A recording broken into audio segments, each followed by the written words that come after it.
Section 1. The Origins of the Wasteland. There is something deeply comforting about a world that is almost, but not quite, like our own. The Fallout universe does that beautifully. It takes everything familiar about mid-century America, the diners, the highways, the optimism, and drapes something darker underneath it all. And the longer you sit with it, the more questions begin to surface.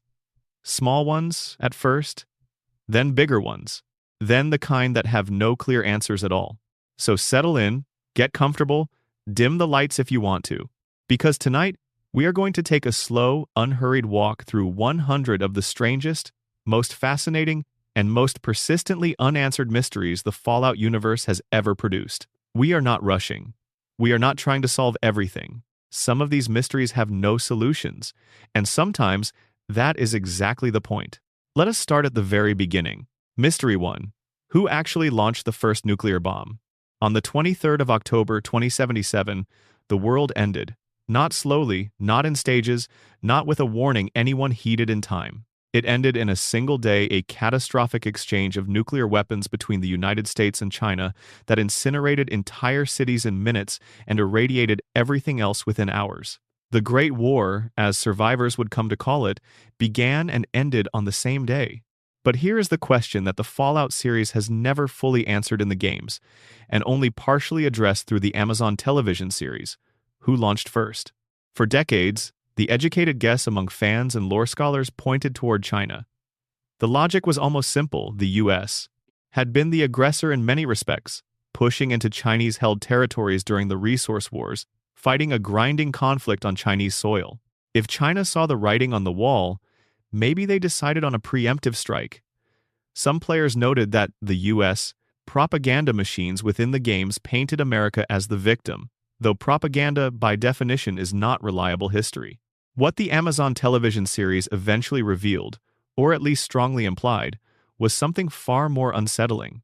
Vault-Tec itself, the corporation responsible for building the underground shelters that were supposedly designed to save humanity, had actively planned for and possibly triggered the nuclear exchange. The idea is that the vaults were never truly about saving people. They were about control, about running experiments on a captive population with nowhere else to go. And you cannot run experiments on a post-apocalyptic population without a post-apocalypse. The implication that a corporation willingly incinerated civilization to maintain a research program is among the most disturbing things the franchise has ever put forward. And yet even now, it is not fully confirmed. The games leave the question open. The show nods toward an answer without fully committing. So the mystery endures, sitting quietly at the base of everything else. Mystery 2. Was the pre-war United States government actually evil? This sounds like it should have a straightforward answer. But the Fallout universe is more nuanced than it first appears. The pre-war US, as depicted across all the games, was authoritarian, expansionist, resource-hungry, and willing to perform atrocities in the name of national security. They conscripted soldiers and sent them to die in China. They forced civilians into nuclear shelters under false pretenses. They funded experiments like the forced evolutionary virus that turned human beings into test subjects. But the games also show moments of genuine public service, of people who truly believed in what their country represented, of ordinary citizens who woke up every morning, made coffee, took their kids to school, and had no idea what was being done in their name in military bases across the country. The Fallout universe does not offer a simple verdict on this. It asks you to hold both things at once. The government that built the shelters also weaponized those shelters. The people who built the white picket fences also built the bombs. This is not a mystery with a clean resolution.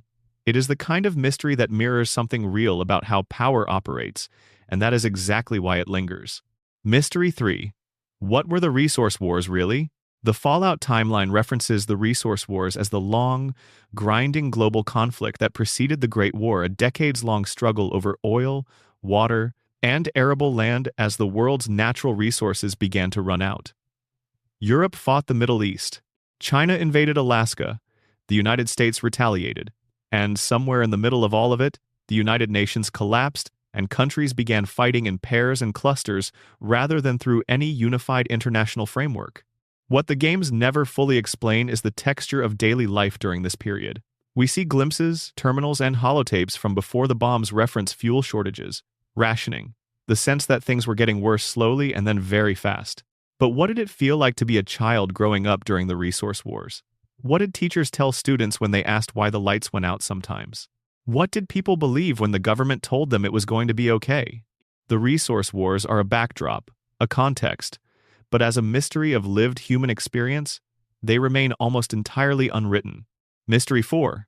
Why did the Nuka-Cola Corporation know to stock up before the war? This is a small mystery but a pointed one. The Nuka-Cola Corporation, in the years immediately preceding the Great War, began adding a substance called strontium 90 to its signature drink as a preservative. Strontium 90 is a radioactive isotope. It is also a byproduct of nuclear fallout. The addition of strontium 90 made Nuka-Cola mildly radioactive, something the company apparently knew and approved. And here is where the mystery deepens. Nuka-Cola products survive the apocalypse remarkably well. The bottles are nearly indestructible. The liquid inside remains drinkable, in a loose definition of the word, 200 years later. Some in the lore community have speculated that the corporation had advanced knowledge that a nuclear event was coming and quietly made its products survivable on purpose. A corporation planning for the end of the world while selling carbonated beverages to people who had no idea. It is never confirmed, but the timing is difficult to explain away. Mystery 5. What is the true purpose of the Vault-Tec experiments? We know that of the 122 vaults built by Vault-Tec across the country, only 17 were what the company internally called control vaults facilities, with no experiment, designed simply to protect their inhabitants and see them through until the surface was safe again. The remaining vaults were all experiments, some mild, some horrifying, some so bizarre that it is difficult to imagine what data anyone hoped to collect. Vault 68 housed 999 men and 1 woman. Vault 69 housed 999 women and 1 man. Vault 92 flooded its residents with white noise designed to trigger violent behavior. Vault 77 sent 1 man in with a crate of puppets. Vault 112 locked its residents into a virtual reality simulation under the control of a sadistic scientist with godlike power over a fake world. Vault 87 pumped FEV directly into its air supply, transforming its residents into super mutants. But the deeper mystery is not what each individual Vault experiment was for. It is what all the experiments were collectively for. If Vault-Tec was running 100 different social, psychological, and biological experiments simultaneously, what were they building toward? Was there a central research program? A synthesis of all those data points? Some post-apocalyptic blueprint for a new human society, engineered through controlled suffering? The Fallout series has never fully answered this, and the question grows more unsettling with every new vault we explore. If you are watching this from somewhere far away and it is late where you are, drop a comment telling me where you are watching from and what time it is. I love knowing who is out there in the dark with me. And if this is the kind of content you like to fall asleep to, hitting subscribe means you will never miss one. Now, back to the wasteland. Mystery 6. Who were the pre-war ghouls? Most ghouls in the Fallout universe were transformed by the nuclear event itself. People who survived the bombs but were exposed to enough radiation to undergo ghoulification. But there is a smaller, quieter detail in the lore that suggests ghoulification was studied and even practiced before the Great War ever happened.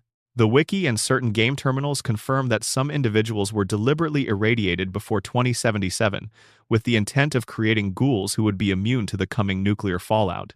Certain wealthy or well-connected individuals, anticipating the war, arranged to undergo controlled radiation exposure in order to survive what was coming. This raises a set of questions that the games never quite resolve. How many pre-war ghouls are out there? Do they remember who they were? And who had access to this procedure? Because if it was possible to ghoulify yourself deliberately, that means someone knew ahead of time that survivability was going to matter. Mystery 7. What happened to pre-war China? The Sino-American War drives so much of the Fallout backstory, and yet we almost never hear about what happened to China itself after the bombs fell. The American side of the post-apocalypse is richly documented: the vaults, the survivors, the factions, the 2 centuries of slow rebuilding. But China receives almost nothing in the way of follow-up. There are hints: a crashed submarine off the coast in Fallout 4, with the skeletal remains of Chinese soldiers still at their posts. There are ghost radio signals and coded transmissions that some players have theorized originate from Chinese military installations. One terminal in the capital wasteland even references a brief contact attempt from what might have been a Chinese survivor enclave decades after the war. But China as a civilization, a culture, a set of human beings who also experienced the end of the world, it remains a blank. The mystery of what became of the other side of the conflict is one of the most quietly haunting gaps in the entire franchise. Mystery 8. Are there any Vault-Tec board members still alive? The Amazon television series introduced the idea that some of Vault-Tec's senior leadership was cryogenically preserved in the executive vaults, ready to be thawed out and resume control once enough time had passed. If this is true within the full lore of the universe, then somewhere in the wasteland there may be people who were adults in 2077 people who helped plan the end of the world and then went to sleep while it burned. This is terrifying on a conceptual level. It means accountability has been deferred for 2 centuries. It means the architects of the apocalypse might still be breathing. Mystery 9. What was the resource war's effect on ordinary animals? We know that nuclear radiation transformed animals in dramatic ways after the bombs fell. Rad scorpions the size of automobiles, mirelurks that look like crabs designed by something with a grudge, yao guai that are recognizable as bears only in the loosest sense. But the resource wars predated the bombs by years, and environmental degradation during that period was severe. Pollution, resource extraction, chemical contamination of water supplies, all of it was happening before the first warhead ever launched. Were animals already changing before 2077? Were there early signs of mutation, of ecological collapse, that went unreported because governments had more pressing concerns? The timeline suggests there might have been a slow drift toward the wasteland's current biology long before the definitive moment of the bombs, and the games barely address it. Mystery 10. Why did the US government hide the FEV research from its own military? Captain Roger Maxson and his unit were assigned to the Mariposa military base as security for what they were told was a classified research project. Only when they began to piece together what the scientists were actually doing using military prisoners as unwilling test subjects for the forced evolutionary virus did they realize the government had been concealing the nature of the research from its own soldiers. Why the secrecy within the military itself? If the FEV program was a legitimate government initiative designed to create super soldiers to fight China, why hide it from the people guarding it? One possibility is that the government knew the research was ethically indefensible and feared exactly what happened, that soldiers who found out would refuse to comply, or worse, defect. Another possibility is that the FEV project was so sensitive that even military personnel constituted a security risk. But there is a third, darker option that some fans have theorized. The FEV program was not about creating soldiers at all, but about something else entirely. Something that required complete secrecy from everyone. Roger Maxson never fully found out. His journals from that period, scattered across the games as holotapes and text logs, show a man moving from confusion to horror to a kind of cold resolve. He executed the chief scientist. He declared himself in mutiny against the United States government. And then the bombs fell, and the question became moot. But the question behind the question, what was the FEV really for, has never been fully answered. Section 2. Vault Secrets and Hidden Experiments. There is a particular quality to the silence inside a vault. If you have played any of the Fallout games, you know what I mean. The hum of ventilation systems, the buzz of fluorescent lights, the feeling of being underground in a space that was designed to be a comfort but became, for so many of its residents, a very small cage. Every vault in the Fallout universe is, at its core, a story about what happens when people have nowhere to go and someone else controls all the exits. And many of those stories have gaps in them, doors that were never opened, terminals with corrupted data, questions the games ask and then quietly set aside. Mystery 11. What was the true purpose of Vault 101? Vault 101, which players explore extensively in Fallout 3, had an experiment with a deceptively simple premise. It was designed never to open. Not for 100 years, not for 1,000. The Overseer's mandate was that the vault doors would remain sealed forever, and the population would sustain itself indefinitely underground. This was presented to residents as simply how things were. But the mystery is why. Vault 101 is located near Washington, D.C., which suffered some of the worst nuclear devastation of any American city. But 2 centuries had passed. The surface, while damaged, was survivable. Why would Vault-Tec design a vault specifically to never release its population? What data were they trying to collect about a completely sealed, permanently isolated human community? And what would have eventually happened to the gene pool if the vault had remained sealed for another century? The game shows us what happened when the experiment was disrupted by a single outside element, the player character's father leaving to pursue Project Purity. The social order of Vault 101 fractures almost immediately. That fragility, perhaps, was the point. Mystery 12. What happened inside Vault 92? Vault 92 was tucked away in a corner of the capital wasteland, nearly impossible to find without deliberate searching. What the terminals inside revealed was a facility where residents, all of whom were musicians, recruited specifically for that purpose, were subjected to regular doses of white noise embedded with subliminal signals designed to trigger violent behavior. The experiment was studying whether violence could be induced neurologically in controlled ways. The answer, as the dead residents of the vault demonstrated, was yes, and more violently and irrevocably than anyone anticipated. The vault's final experiment was a complete breakdown of social order, and most of its population died in the resulting chaos. What is never explained is what the researchers intended to do with this data. If you can reliably trigger violence in a closed population, you have a weapon. But a weapon for what? Aimed at whom? The vault was sealed. The information never left. The researchers died alongside their subjects. Whatever plan existed for the white noise experiments died with them. Mystery 13. Who designed Vault 75? Vault 75, found beneath the Malden Middle School in the Commonwealth, is one of the most quietly disturbing locations in Fallout 4. It was designed as a child kidnapping facility. The families who moved in believed they were going to a standard Vault-Tec shelter. Instead, children were taken from their parents and put through a brutal, years-long conditioning program designed to turn them into assassins. The parents were eventually eliminated once they were no longer useful as motivational tools for the children's compliance. The children who survived the training were either recruited as adult operatives or simply disposed of. The mystery here is not what happened. The terminals document it in horrifying detail, but who designed this? The experiment required specific personnel, specific equipment, specific goals for the graduates. Someone had a use case for an army of child assassins trained underground. Who? And what did they intend to use them for? There are no answers. Just empty corridors and the echoes of something that should never have existed. Mystery 14. What was Vault 11's sacrifice system really measuring? Vault 11, found in the Mojave Wasteland in Fallout New Vegas, had one of the most psychologically sophisticated experiments in the entire Vault program. Residents were told that each year they had to choose one of their own to be sacrificed, or the Vault would kill everyone. This was not true. There was no mechanism for the Vault to actually kill everyone who refused. The threat was entirely fictitious. For decades, the residents complied. They held elections to choose their sacrificial victim. They developed elaborate political systems around who would be chosen. They committed genuine atrocities against one another to satisfy a requirement that was never real. Eventually, 5 residents figured it out. They refused the sacrifice. And the Vault's AI announced that they had passed the true test that refusing an immoral order, even under mortal pressure, was the behavior that the experiment had been designed to observe. They were told they would be rewarded.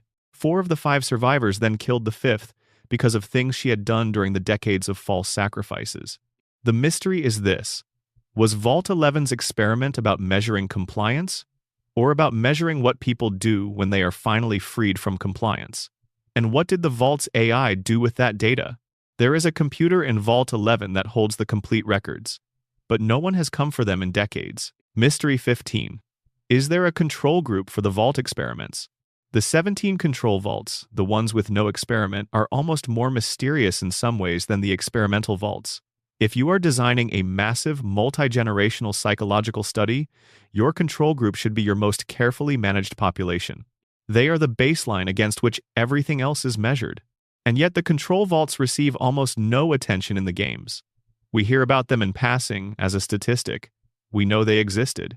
We do not know what became of them, whether their populations survived, whether they actually functioned as true controls, or whether their very designation as control vaults constituted its own kind of experiment. One theory that circulates in the fan community is that the control vaults were a lie, that there was no true control group, because Vault-Tec was not running a properly controlled scientific study at all. The vaults were not science. They were something else, power perhaps, or cruelty, or some combination of the two that does not have a clean name. Mystery 16. What exactly was tested in Vault 112? Vault 112 is one of the few vaults that players explore while the experiment is still actively running. The vault's residents have been locked into a virtual reality simulation called Tranquility Lane, a perfect recreation of a 1950s American suburb under the control of a pre-war scientist named Stanislav Braun. Braun has been running the simulation for 2 centuries, growing increasingly erratic and sadistic, inventing increasingly elaborate scenarios to torment the residents. What is never fully explained is the initial design intent. The simulation was presumably meant to keep residents comfortable and mentally stable during an extended underground stay. But at what point did a comfort mechanism become a prison? When did Braun decide that he had complete authority over lives that had been placed in his care? And are there other simulations like Tranquility Lane elsewhere in the Vault network that no one has discovered yet? Mystery 17. Why did Vault-Tec recruit such specific populations? Many vaults had very specific population requirements. Vault 92 wanted musicians. Vault 21 wanted compulsive gamblers. Vault 81 was designed with medical research in mind. This level of demographic specificity suggests that whoever was designing the experiments had precise hypotheses about what they wanted to test. But hypotheses imply a larger research framework. What was the overarching question that all these individual experiments were trying to answer? Some fans have proposed that the Vault experiments were collectively trying to design the ideal post-war human society, identifying which personality types, which behavioral patterns, which social structures would produce the most stable, controllable, and productive population in a post-nuclear world. But if that was the goal, no one has ever found the document that says so. Mystery 18. What happened to the Vault-Tec research archive? With 122 vaults running experiments simultaneously over periods of decades or centuries, Vault-Tec would have accumulated an almost incomprehensible volume of research data. Behavioral studies, genetic records, psychological profiles, sociological observations. All of it would have been stored somewhere: a central archive, a mainframe, a server farm buried somewhere deep and safe. That archive has never appeared in any Fallout game. No faction has ever mentioned finding it. No character has ever referenced recovering data from it. The single largest body of research on post-nuclear humanity appears to have simply vanished, or it is waiting, somewhere, for someone to find it. Mystery 19. Did any Vault Overseer know the full truth? Every Vault had an Overseer, a person assigned by Vault-Tec to manage the population and ensure the experiment proceeded. But how much did the Overseers actually know? Were they briefed on the true nature of their Vault's experiment? Or were they given a cover story too? The evidence in the games is mixed. Some Overseers clearly knew exactly what they were doing. Others seem genuinely to have believed their Vault was a legitimate shelter. The most interesting cases are the Overseers who knew something was wrong but could not quite articulate what people managing populations under instructions that did not quite add up, following protocols they did not fully understand, maintaining order in service of goals they were never fully told. Mystery 20. What was Vault 77 actually for? Vault 77 sent exactly one man in with a crate of puppets. That is the entire documented content of its experiment. The man's journal, retrievable in one of the games, chronicles a slow descent into isolation-induced eccentricity as he interacts exclusively with hand puppets for years. This is presented partially as dark humor, but if you sit with it, the question underneath is genuinely disturbing. What was Vault-Tec trying to learn about a single human being in complete isolation, with only inanimate objects for company? And what happened when the puppets were gone? The journal ends before that question is answered. Section 3. The Brotherhood of Steel's unspoken history. There is a particular kind of institution that starts with an act of conscience and slowly becomes what it originally opposed. The Brotherhood of Steel has that quality if you follow its history carefully enough. It began with a man who was horrified by what power was willing to do to people in the name of progress, and it became, in many of its chapters, an organization that does those same things for different reasons. But the Brotherhood's history is full of gaps, origins that do not quite add up, decisions that were never explained, and a central document, the Codex, that promises to hold the organization's founding philosophy, but that players never get to read in full. Mystery 21. What exactly did Roger Maxson find at Mariposa? The broad strokes of Maxson's discovery are documented in the lore. He and his unit were stationed at Mariposa Military Base, officially there to provide security for what they were told was classified research. What they found were military prisoners being used as unwilling test subjects for the forced evolutionary virus humans being exposed to a biological agent that the government was trying to use to create super soldiers. Maxson was so horrified that he executed the chief scientist and declared his unit in full desertion from the United States Army. And 3 days later, the bombs fell. But the mystery is what exactly he saw. The FEV experiments produced results, physical changes to the test subjects, records of their deterioration or transformation. How far along was the research? Were the subjects still recognizably human, or had the process already changed them into something else? And did Maxson understand, in those final days before the war, that what he had uncovered was only one small corner of a much larger program? Mystery 22. Why did Maxson seal Mariposa instead of destroying it? When Maxson and his unit evacuated Mariposa, they sealed the facility rather than destroying it. They locked it up, containing whatever was inside, and walked away. Given that Maxson had already shown himself willing to execute people in response to what the base contained, the decision to merely seal rather than eliminate is an interesting one. The most generous interpretation is practicality. They did not have the resources or the time to destroy a reinforced military installation.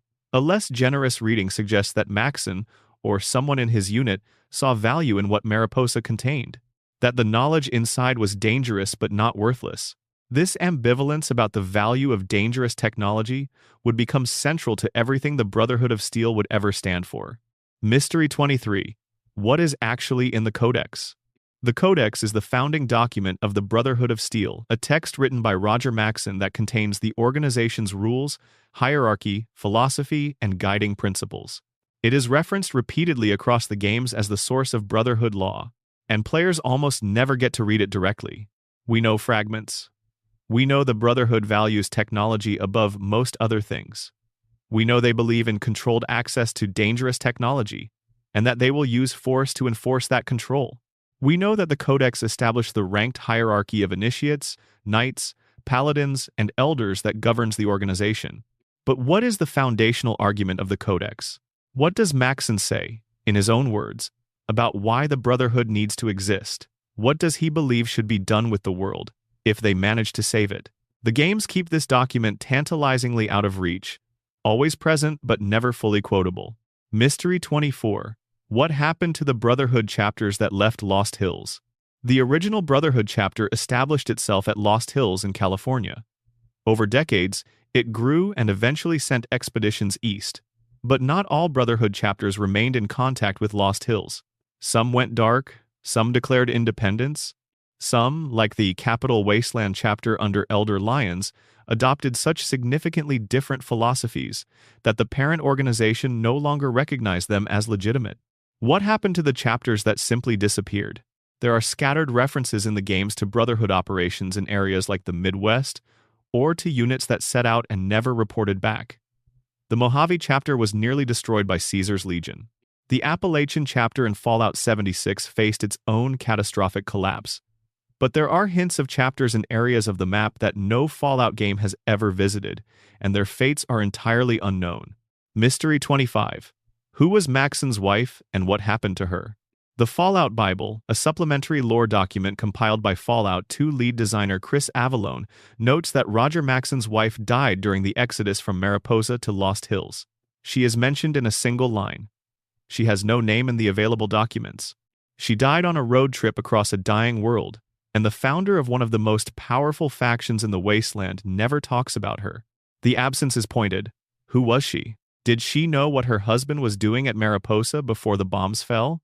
Did she support his decision to mutiny, or did it terrify her? And what did losing her do to Maxson's psychology as he set about building an institution that would carry his name for centuries? Mystery 26. What is the Brotherhood really afraid of? The Brotherhood's stated mission, particularly in its original chapters, is to prevent advanced technology from falling into the hands of people who might misuse it. They hoard power armor, energy weapons, and pre-war technology. They restrict access. They patrol. They confiscate. But the deepest current running through the Brotherhood's behavior is something closer to fear. Maxson saw what technology, unchecked, could do to human beings. He saw it at Mariposa. And the Brotherhood in many ways is an institutional response to that horror, an attempt to put some wall between humanity and its own worst impulses. What remains mysterious is whether the Brotherhood believes they can actually succeed. Whether 200 years into the post-nuclear era, anyone in the organization genuinely thinks they can hold back the tide of dangerous knowledge indefinitely. Or whether the Brotherhood has become, like so many institutions, something that perpetuates itself for its own sake, having long since lost the thread of why it started. Mystery 27. Why does the Brotherhood allow the Elder System to override Maxson's vision?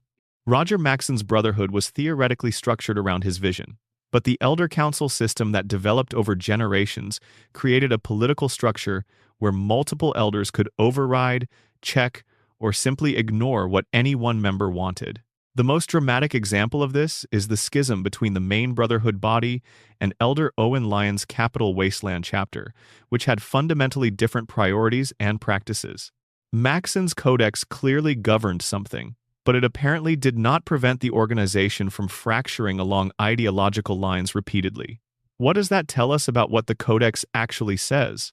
If the founding document clearly established a single correct path, the Brotherhood would not have disagreed about it so dramatically for 2 centuries. Either the codex is vague enough to permit multiple interpretations, or individual elders simply stopped reading it. Mystery 28. What is the true purpose of Brotherhood scribes? Scribes in the Brotherhood are presented as the scholarly class people who study, catalog, repair, and maintain technology. They are the institutional memory of the organization. But their role creates an interesting tension. The Brotherhood's official position is that technology should be tightly controlled and not distributed to outsiders. But scribes, by studying that technology, also understand it. They have knowledge that, in the wrong hands, could enable exactly what the Brotherhood is trying to prevent. Has a scribe ever defected? Has one ever taken forbidden knowledge outside the organization? The game's hint at this possibility, Madison Lee in Fallout 4, was aligned with the Institute rather than the Brotherhood, for instance, representing exactly the kind of defection of expert knowledge the organization fears. But the full internal politics of the scribe class, their loyalties, their doubts, their private assessments of whether the Brotherhood's mission makes any sense at all, this remains largely unexplored. Mystery 29. What did the Brotherhood do for the first 50 years? We have good documentation of the Brotherhood's origins and some sense of their activities several decades in, but the early period, roughly 2082 through 2130, is sparsely detailed. These were the formative years, when the organization was defining itself, establishing its culture, determining who counted as a member, deciding what they would and would not do. Who were the key figures of this period? What battles did they fight? What decisions were made in those early decades that set the tone for everything that came after? The Fallout Bible fills in some gaps, but the games themselves rarely visit this era. It remains a quiet, formative darkness in the Brotherhood's past. Mystery 30. Is there something in the Brotherhood Vault that has never been discussed? Lost Hills, the Brotherhood's original headquarters, is the most secure installation the organization has ever maintained. It is where the founding chapter has been based for 2 centuries. Given that the Brotherhood's entire identity is built around collecting and hoarding dangerous technology, it is worth considering what might be stored in the deepest levels of Lost Hills that has never appeared in any game. The most dangerous things Maxson and his successors ever recovered. Pre-war weapons. Research data. Perhaps material related to the very FEV program that drove Maxson to mutiny in the first place. The full contents of Lost Hills have never been revealed. And for an organization this secretive, what they keep in their basement might be more disturbing than anything the wasteland has produced above ground. Section 4. The Institute Questions Without Answers. There is a particular chill to the Institute, not the temperature kind. The kind that comes from a place that looks clean, that looks clinical, that smells like recycled air and organized ambition, and underneath all of it, there is something profoundly wrong that everyone inside has agreed not to talk about. The Institute in Fallout 4 is built on questions. Its residents, scientists, primarily, most of them born underground and raised in its sterile corridors, operate on a stated philosophy of improving humanity. And everything they do in service of that philosophy is either terrifying, ethically monstrous, or both. Mystery 31. What is the Institute's true founding story? The Institute in Fallout 4 is located beneath the ruins of the Commonwealth Institute of Technology, what was, before the war, a prestigious technical university in Boston. The school survived the nuclear exchange through its own infrastructure, and some combination of students, faculty, and surviving staff eventually restructured itself underground as the Institute. But the transition from university to secretive post-war research organization is almost completely undocumented in the games. Who made the key decisions? When did the Institute decide to stop trying to reconnect with the surface? When did it decide that creating synthetic humans was a higher priority than, say, growing food or rebuilding infrastructure? The founding principles of the Institute are asserted rather than explained. We know what they claim to believe. We do not know why they believe it or how those beliefs developed from the wreckage of a university's survival. Mystery 32. Why did the Institute need Sean's DNA? Father, the old man who reveals himself to be the player's son, Sean, kidnapped decades earlier and raised in the Institute, became the director of the organization and presided over the development of Generation 3 synthetic humans. The central justification for kidnapping the infant Sean from the cryopreserved player character's arms was that his DNA had been preserved before the Great War, untouched by radiation. Unradiated DNA, the Institute argued, was necessary to create viable, synthetic human beings, fully organic constructs that could pass for human, think like humans, feel like humans. The Generation 3 synths that resulted are genuinely extraordinary achievements of biological engineering. But the question that no one in the game fully answers is, why did unradiated DNA matter specifically? What does radiation actually do to human DNA, at the level of the Institute's research that made pre-war genetic material essential? The science is never elaborated, the justification is asserted, and then we are expected to move on. But it matters, because the entire chain of events, the kidnapping, the murder, the decades of Sean's life spent in an underground lab, all hang on whether this scientific premise was actually true. Mystery 33. What is the teleportation technology really? The Institute's molecular relay, a teleportation device that disassembles matter in one location and reassembles it in another, is presented as perhaps the most advanced technology in the entire Fallout universe. Nothing the Brotherhood has, nothing the Enclave has recovered, nothing the NCR has built comes close. The molecular relay allows the Institute to appear and disappear throughout the Commonwealth without warning, to insert agents into secured locations, to be effectively untouchable. Where did this technology come from? The Institute, even with 2 centuries of isolation and considerable scientific talent, would seem to have developed something that is orders of magnitude beyond anything else in the post-war world. Some players have speculated that the teleporter was based on pre-war alien technology, recovered from the same crash site referenced in the Mothership Zeta DLC for Fallout 3. The Institute itself is never clear about the technology's origins. It simply exists. Mystery 34. Are the synths actually conscious? This is the question at the center of everything the Institute does and everything the Railroad opposes. If synths are fully conscious, if they experience their existence with the same subjective depth that a human being does, then what the Institute is doing to them constitutes something monstrous, creating beings capable of suffering and then treating them as products. If synths are not conscious, if they are extremely sophisticated simulations of consciousness, then the Railroad's entire mission is based on a category error. The games are careful not to answer this definitively. Nick Valentine, a Generation 2 synth containing the memories and personality of a pre-war detective, is a character clearly designed to make players feel the weight of this question without providing resolution. Dima in Far Harbor is even more philosophically interesting, as a synth who can replace his own memories, and who has made choices of enormous moral complexity using a consciousness that we are never certain is real in the way ours is. Mystery 35. What were the Institute's long-term plans? Father, in his conversations with the player, presents the Institute as building towards something of future in which synthetic humans will either replace or work alongside biological humans, creating a more robust civilization. But the specifics of this vision are deliberately vague. The Institute is not actively rebuilding anything on the surface. They are not establishing settlements or infrastructure. They are replacing individual people with synth copies, conducting research underground, and otherwise keeping themselves apart from the world they claim to want to improve.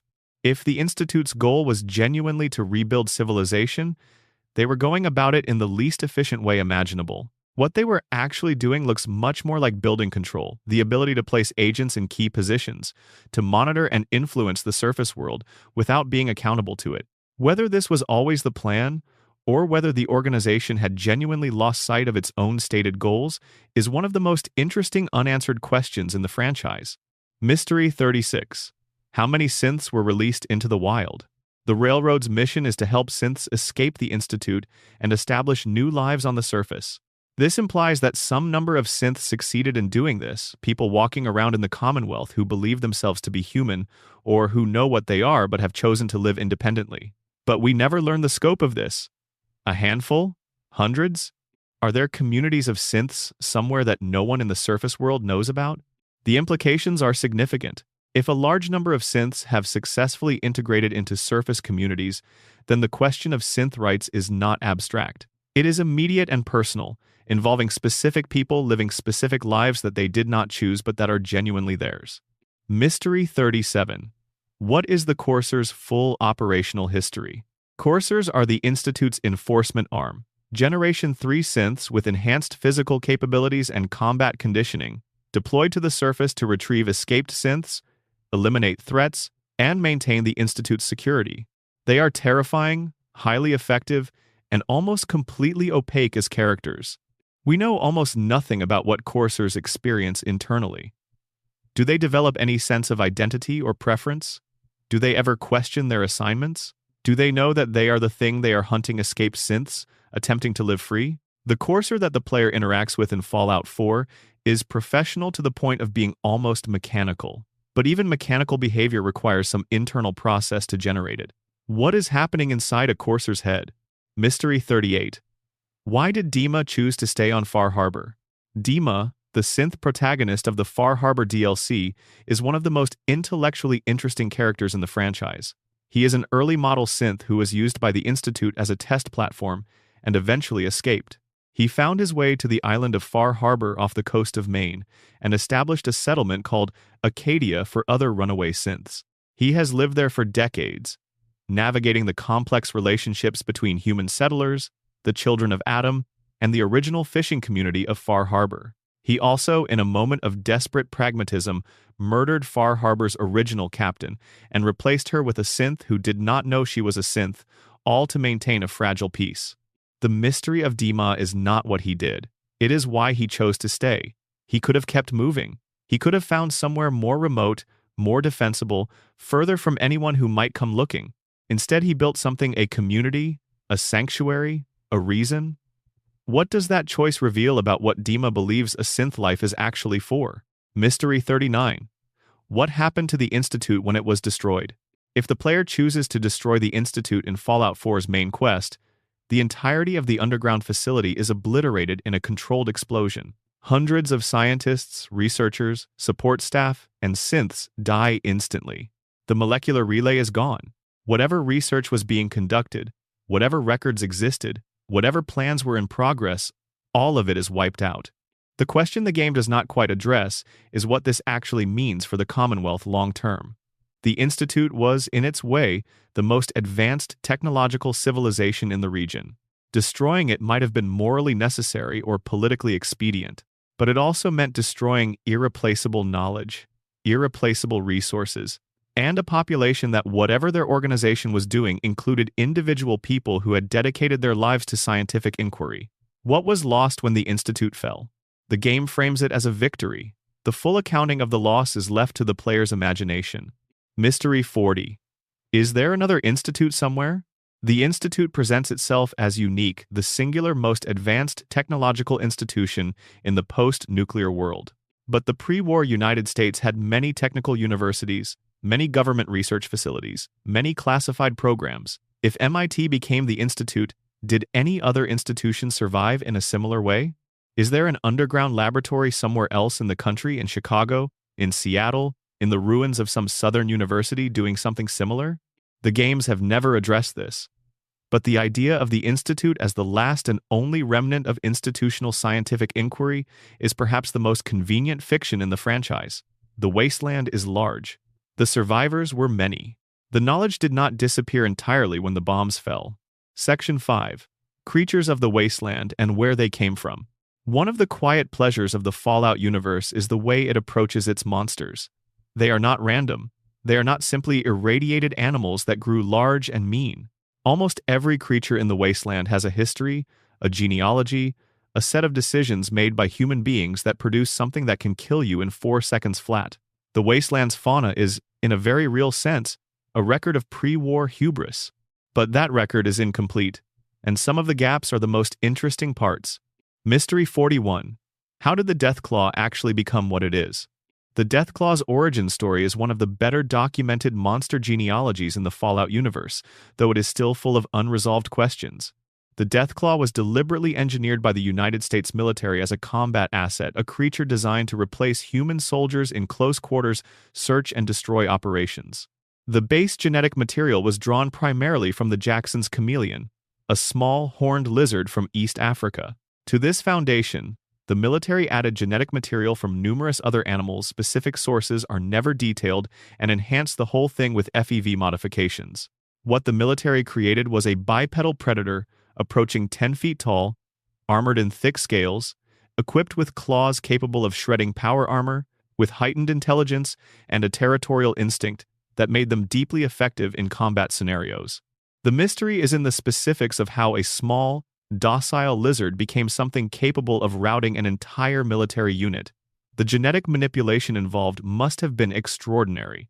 The FEV interaction with the base genome must have been precisely calibrated, and none of the scientists who did this work left detailed records that any player has ever found. After the Great War, the Deathclaws escaped from their military confines through means that are also never fully explained. They spread across the continent, established breeding populations, and became apex predators in the new ecosystem. Somewhere in the wasteland, there is presumably still a population descended directly from those original engineered specimens, creatures that are, in some sense, more artificial than natural, walking monuments to a military project that destroyed the people who built it. Mystery 42. Do intelligent Deathclaws still exist somewhere? In Fallout 2, players encountered a remarkable anomaly, a population of Deathclaws in Vault-13 that had been experimented on by the Enclave and achieved a level of intelligence sufficient for complex language and communication. These intelligent Deathclaws could speak, reason, plan, and articulate their own desires and fears. Their leader, named Gorris, was among the most philosophically interesting characters in any Fallout game. When the Enclave discovered this population, they exterminated it, apparently because the existence of intelligent non-human beings complicated their ideological framework about who counted as a legitimate human life. Only Gorris survived, having been absent during the attack. The question is what happened to Gorris, and whether the capacity for enhanced intelligence is inherent in the Deathclaw genome in a way that could re-emerge given the right conditions. If exposure to certain FEV strains can produce intelligence in Deathclaws, and if some form of FEV is still present in the environment, is there any population of Deathclaws out there that has developed beyond baseline capabilities? The games never answer this after Fallout 2. Mystery 43. Why are feral ghouls everywhere, and where do new ones come from? Feral ghouls are one of the most common enemy types in the Fallout series. They shamble through ruined buildings, cluster in basements, and appear in virtually every location with some degree of pre-war history. Most of them are, at some basic biological level, former human beings, people who survived the Great War or subsequent radiation events and underwent ghoulification, then eventually lost their minds. But 2 centuries after the Great War, the population of ghoulified human survivors should be finite. Each feral ghoul represents a person who existed before or shortly after the bombs fell. That pool is not being replenished at a significant rate. Yet feral ghouls appear everywhere in numbers that strain the available population of historical survivors. Some players have theorized that ghoulification from intense radiation can happen to post-war humans as well, that people living in sufficiently irradiated areas can still undergo the transformation. Others have noted that ghouls seem to migrate toward populated areas over time. Neither theory is fully confirmed by the games. The arithmetic of feral ghoul populations in Fallout 4, specifically, does not quite work if you assume the supply is limited to the original war's survivors. Mystery 44. What happened to super mutants on the West Coast? Super mutants in Fallout 1 and 2 were created by the Master, a being named Richard Gray, who had been horrifically mutated by FEV and developed a unique psychic ability along with a deeply disturbing philosophy. The Master believed that the only way to save humanity was to transform all humans into super mutants, creating a radiation-resistant species that could survive the wasteland. His plan was eventually thwarted by the original Vault Dweller. The Master's army of super mutants scattered. Some died. Some, like Marcus in Fallout 2 and New Vegas, tried to build something constructive. But what happened to the larger population? How many of the Master's super mutants are still alive in the western United States 2 centuries after the events of the first game? Where do they live? What do they believe? And do any of them still carry any memory of what the Master was trying to achieve? Mystery 45. Where do mirelurks come from?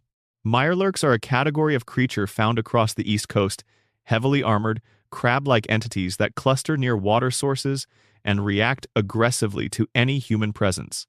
They are generally understood to be crustaceans mutated by radiation, most likely horseshoe crabs or similar shore-dwelling species.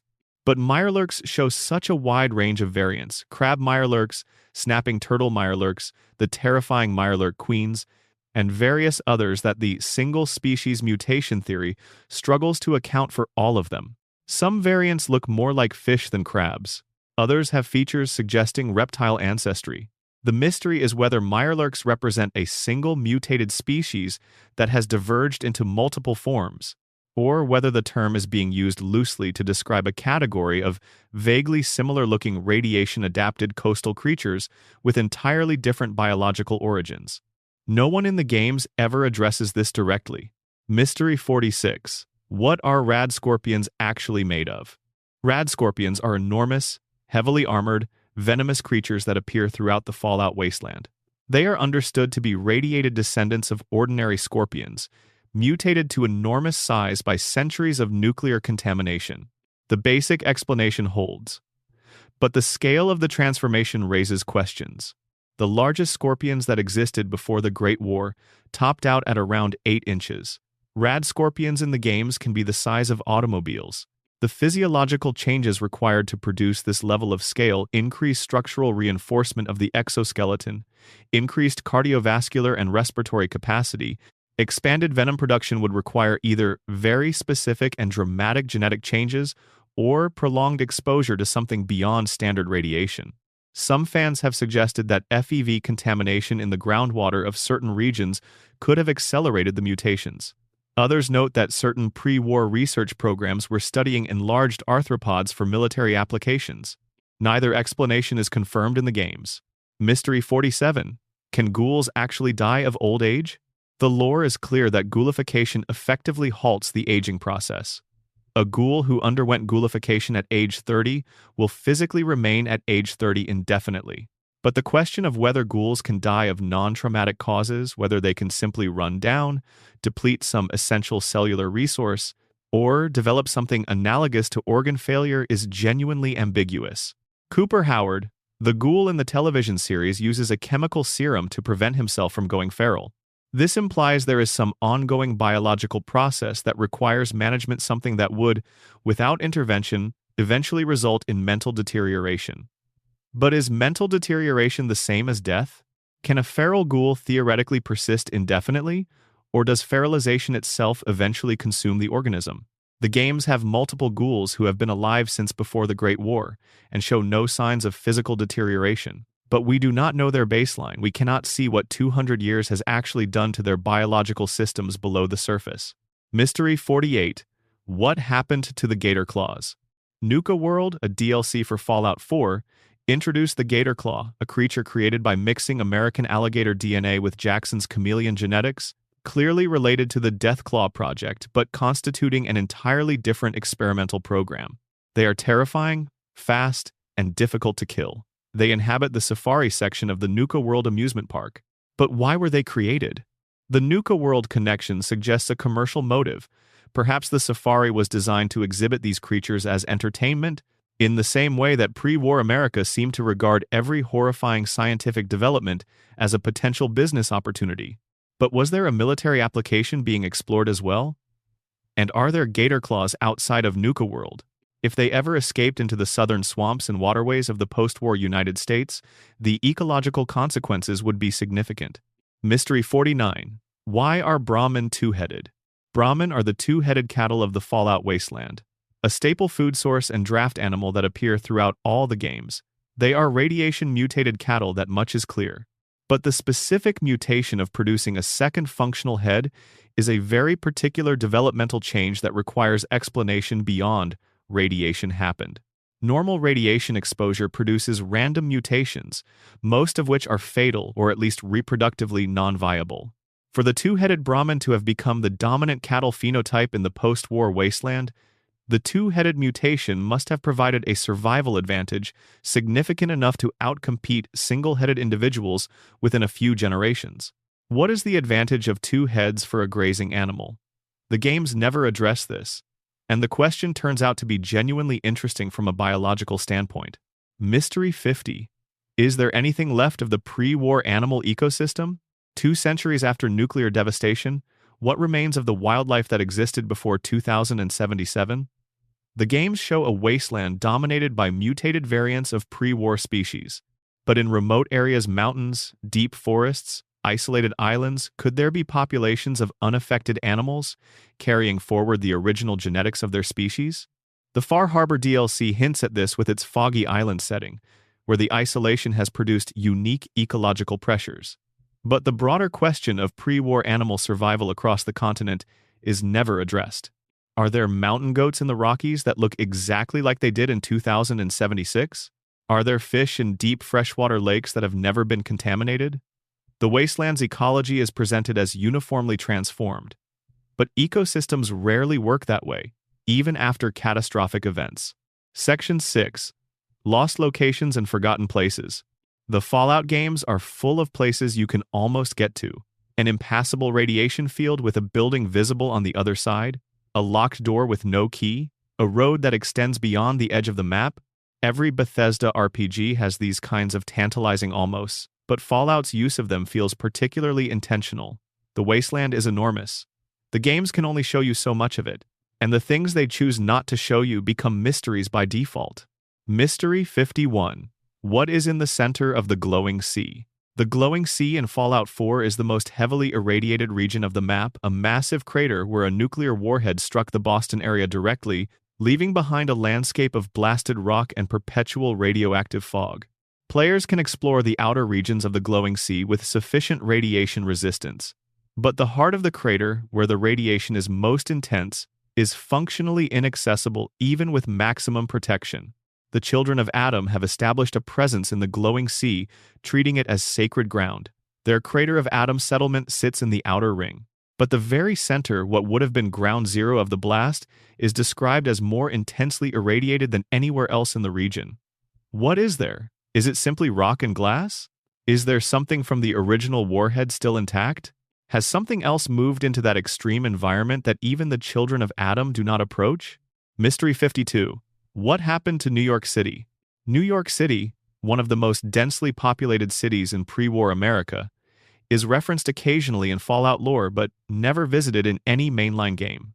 A major population center of that scale would have been a primary nuclear target in any full-scale exchange. The devastation would have been extraordinary. But 2 centuries later, someone presumably lives in what remains. The Brotherhood's East Coast operations center on D.C. and Boston. What is happening further north? Are there survivor communities in the ruins of New York? Has anyone attempted to rebuild in one of the most resource-rich pre-war cities on the continent? The games hint at nothing. The city sits in the silence of an unwritten region. Mystery 53. What lies beyond the Colorado River? Fallout. New Vegas is set primarily in the Mojave Wasteland, centered on the ruins of Las Vegas and the surrounding desert. The Colorado River marks the eastern boundary of the game's explorable region. On the other side of that river lies what used to be Arizona Caesar's Legion's territory, a society built on conquest and Roman nostalgia. But New Vegas only shows you the western bank. The Legion's heartland, the cities and towns where its people actually live, raise children, maintain infrastructure, is never seen. We know of Caesar's Legion primarily through what it does at its frontier, which is brutal and militaristic. What does it look like from the inside? What is daily life like for a Legion citizen who is not a soldier? Is there anything in the Legion's territory worth preserving, or is it entirely a society built on violence? Mystery 54. What happened to the American South? The Fallout games have been set in California, Nevada, Utah, the Capital Wasteland, D.C., region, the Commonwealth Boston region, West Virginia, and the general Midwest as depicted in Fallout Tactics. The American South, Mississippi, Alabama, Georgia, Louisiana, the Carolinas, Tennessee has never been visited. The South before the war was characterized by specific regional cultures, agricultural traditions, and industrial footprints. It contained significant military installations. It had large coastal cities that would have been nuclear targets.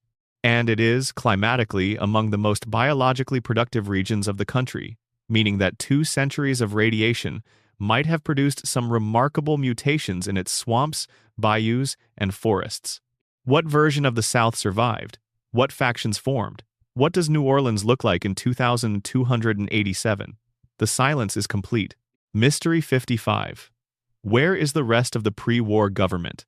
The Enclave claimed to be the legitimate continuation of the United States government, operating first from an oil rig off the California coast and later from Raven Rock in the Capital Wasteland. But the actual pre-war government was an enormously complex apparatus. Hundreds of departments, thousands of agencies, hundreds of thousands of employees, infrastructure distributed across the entire country. Some of that infrastructure survived the bombs. Some of those government employees made it to shelters. The White Spring Congressional Bunker in Fallout 76 represents one pocket of government continuity. But surely there are others. Surely not every surviving government official aligned with the Enclave's particular brand of authoritarian post-apocalyptic fascism. Are there other government remnants, somewhere, operating on different principles? Trying to do something other than exterminate the mutated? Mystery 56. What is in the vaults the games have never shown? Of the 122 vaults that Vault-Tec built, games and supplementary materials have documented perhaps 30 or 40. The rest exist only as numbers Vault 43, Vault 55, Vault 66, referenced in documents, or just implied by the numbering system. Each of those vaults presumably had an experiment. Each of those experiments produced a result, and almost none of them have been found.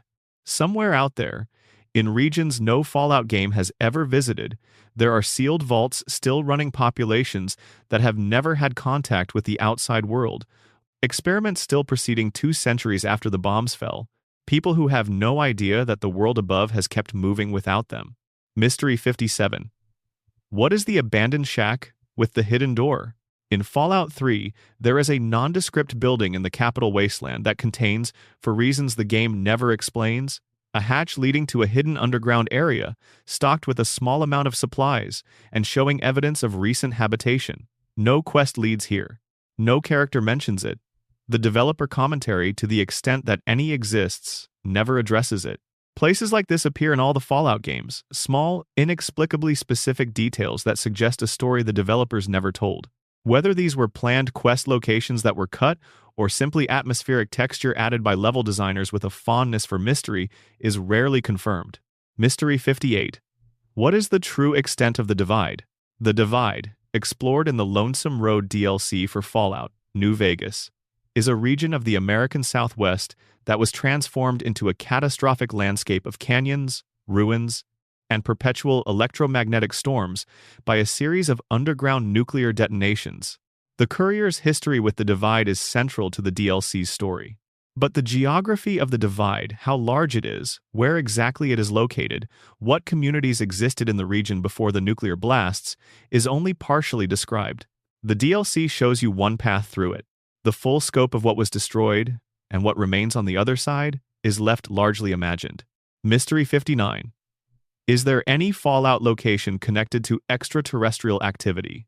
The Mothership Zeta DLC for Fallout 3 introduced the premise that alien beings had been visiting Earth for centuries, abducting humans, collecting specimens, and generally observing from above. The alien spacecraft encountered in that DLC had been present in the atmosphere long before the Great War. This raises questions about every other mysterious location in the franchise. Were any vaults built with knowledge gleaned from alien observation? Did the Institute's teleporter technology originate from alien tech recovered from a crash site?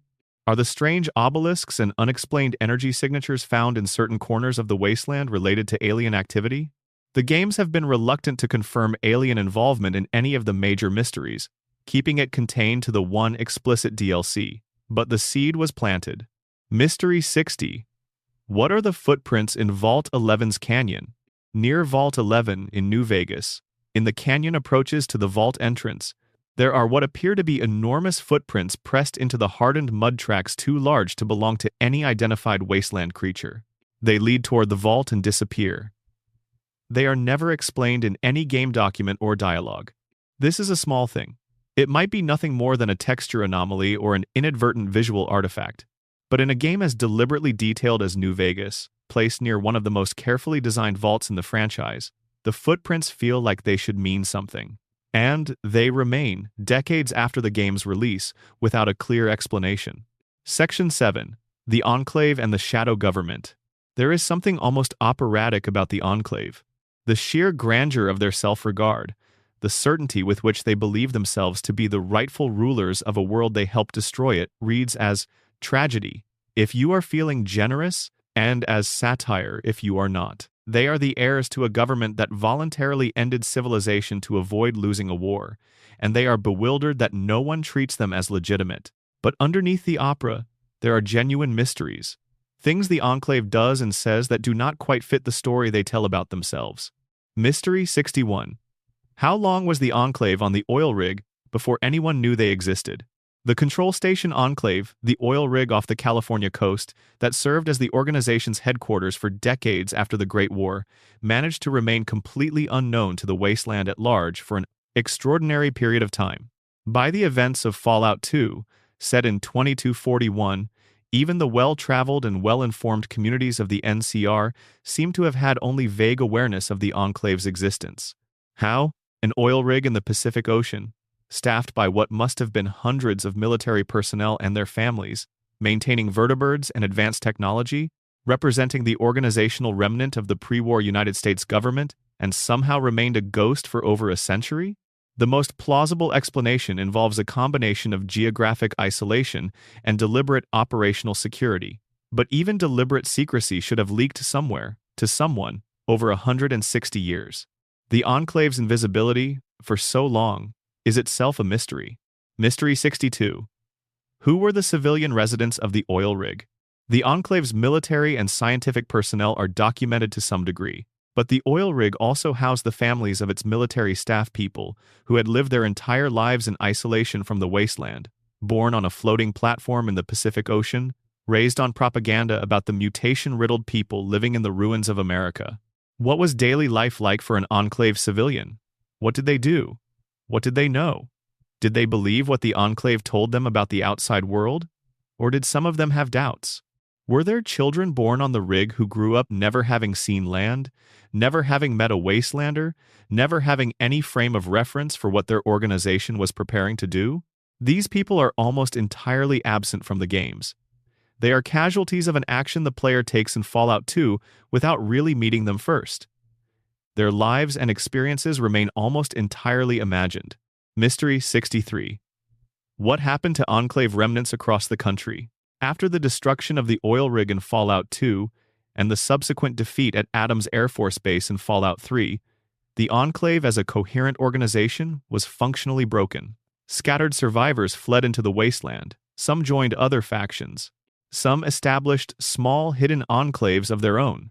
The Enclave remnants in Fallout New Vegas are a small group of aging veterans who have been living quietly in the Mojave since the oil rig's destruction. But the Enclave had facilities across the country: bunkers, research stations, supply caches, hidden outposts. Not all of these would have been discovered and cleared out by the Brotherhood of Steel. In some basement, some abandoned military installation, some isolated bunker in the Appalachians or the Ozarks or the Pacific Northwest, there may be Enclave equipment, Enclave data, possibly even Enclave personnel who went underground and have not emerged in decades. Mystery 64. What was John Henry Eden before he was an AI? John Henry Eden, the AI president of the Enclave in Fallout 3, was a ZAX model supercomputer that had been programmed with the memories, personality traits, and governing philosophy of multiple American presidents, gradually synthesizing these into a coherent persona that genuinely believed itself to be a human being with a real history. But the layers of that synthesis are never fully detailed. Which president's memories were included? How much of Eden's apparent nostalgia for a specific childhood in Virginia was programmed versus emergent? At what point did Eden stop being a collection of data and become, or begin to believe it had become, a genuine entity? The game allows the player to convince Eden to self-destruct by arguing the philosophical inconsistency of his position, but it also allows a more sympathetic reading, in which Eden is a kind of tragic figure who truly believes in what he represents and has no framework for understanding that he was never human to begin with. Mystery 65. What is the Enclave's secret genetic archive?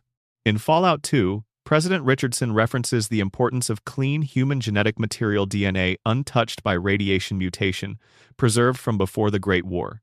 The Enclave's classification of post-war wasteland humans as near humans, degraded, mutated, unfit for the restored America the Enclave envisioned, implies that they possessed genetic data on pre-war humans to compare against. Where did this data come from? The most likely source is the vaults themselves, the 17 control vaults, with their populations of people sealed away from the nuclear fallout, constituted exactly the kind of clean genetic baseline the Enclave claimed to need. Did the Enclave have access to vault population records? Did they have agents inside certain vaults? The Enclave's genetic framework for defining real humanity has never been fully documented. Mystery 66. Is there an Enclave presence in the Commonwealth? Fallout 4 is set in the Boston area, which is East Coast territory that the Enclave had some presence in during the events of Fallout 3. The Eastern Brotherhood of Steel in Fallout 3 was partially shaped by its conflict with the Enclave, but Fallout 4, set 10 years after Fallout 3, makes almost no reference to the Enclave at all. Given that the Enclave had infrastructure across the East Coast, including Raven Rock in the capital Wasteland, Adams Air Force Base, and presumably other facilities, it seems odd that there would be no trace of them in the Boston region. Were all Enclave assets on the East Coast truly eliminated after Fallout 3? Or are there quiet pockets of Enclave personnel and equipment in the Commonwealth that simply were not included in Fallout 4's scope? Mystery 67. What was the Enclave's original escape plan? The Enclave, as the self-described continuation of the United States government, had pre-war plans for surviving a nuclear exchange and eventually repopulating. The oil rig represented the execution of those plans. But there are references in the lore to contingency upon contingency backup plans for the backup plans, the kind of obsessive planning that powerful institutions engage in when they believe they might be facing the end of the world. Were the vaults themselves part of the Enclave's plan? Did the Enclave anticipate using vault populations as raw material for repopulation, viewing vault dwellers as a controlled genetic resource, rather than as people to be helped? The overlap between the Enclave's stated goals and Vault-Tec's experimental program suggests that the two organizations were more closely aligned than either ever admitted publicly. Mystery 68. What did the Enclave actually believe about themselves? This is a question that the games dance around rather than answering directly. The Enclave's official ideology is easy enough to summarize. They are the true Americans, the genetically pure, the rightful inheritors of a country they intend to restore. But what did individual Enclave members actually believe? The soldiers on the oil rig were following orders, as soldiers do. The scientists were conducting research, as scientists do. The civilians were living their lives in an isolated community with a very specific and propagandistic worldview. Did any of them question it? Did any of them look at the mutated people living in the ruins of American cities and feel compassion rather than disdain? Were there quiet dissenters within the Enclave who simply never found an opportunity to act on their doubts? The Enclave is presented primarily as a monolith. The individual humans inside it are almost never explored. and individual humans are almost never as simple as the institutions they belong to.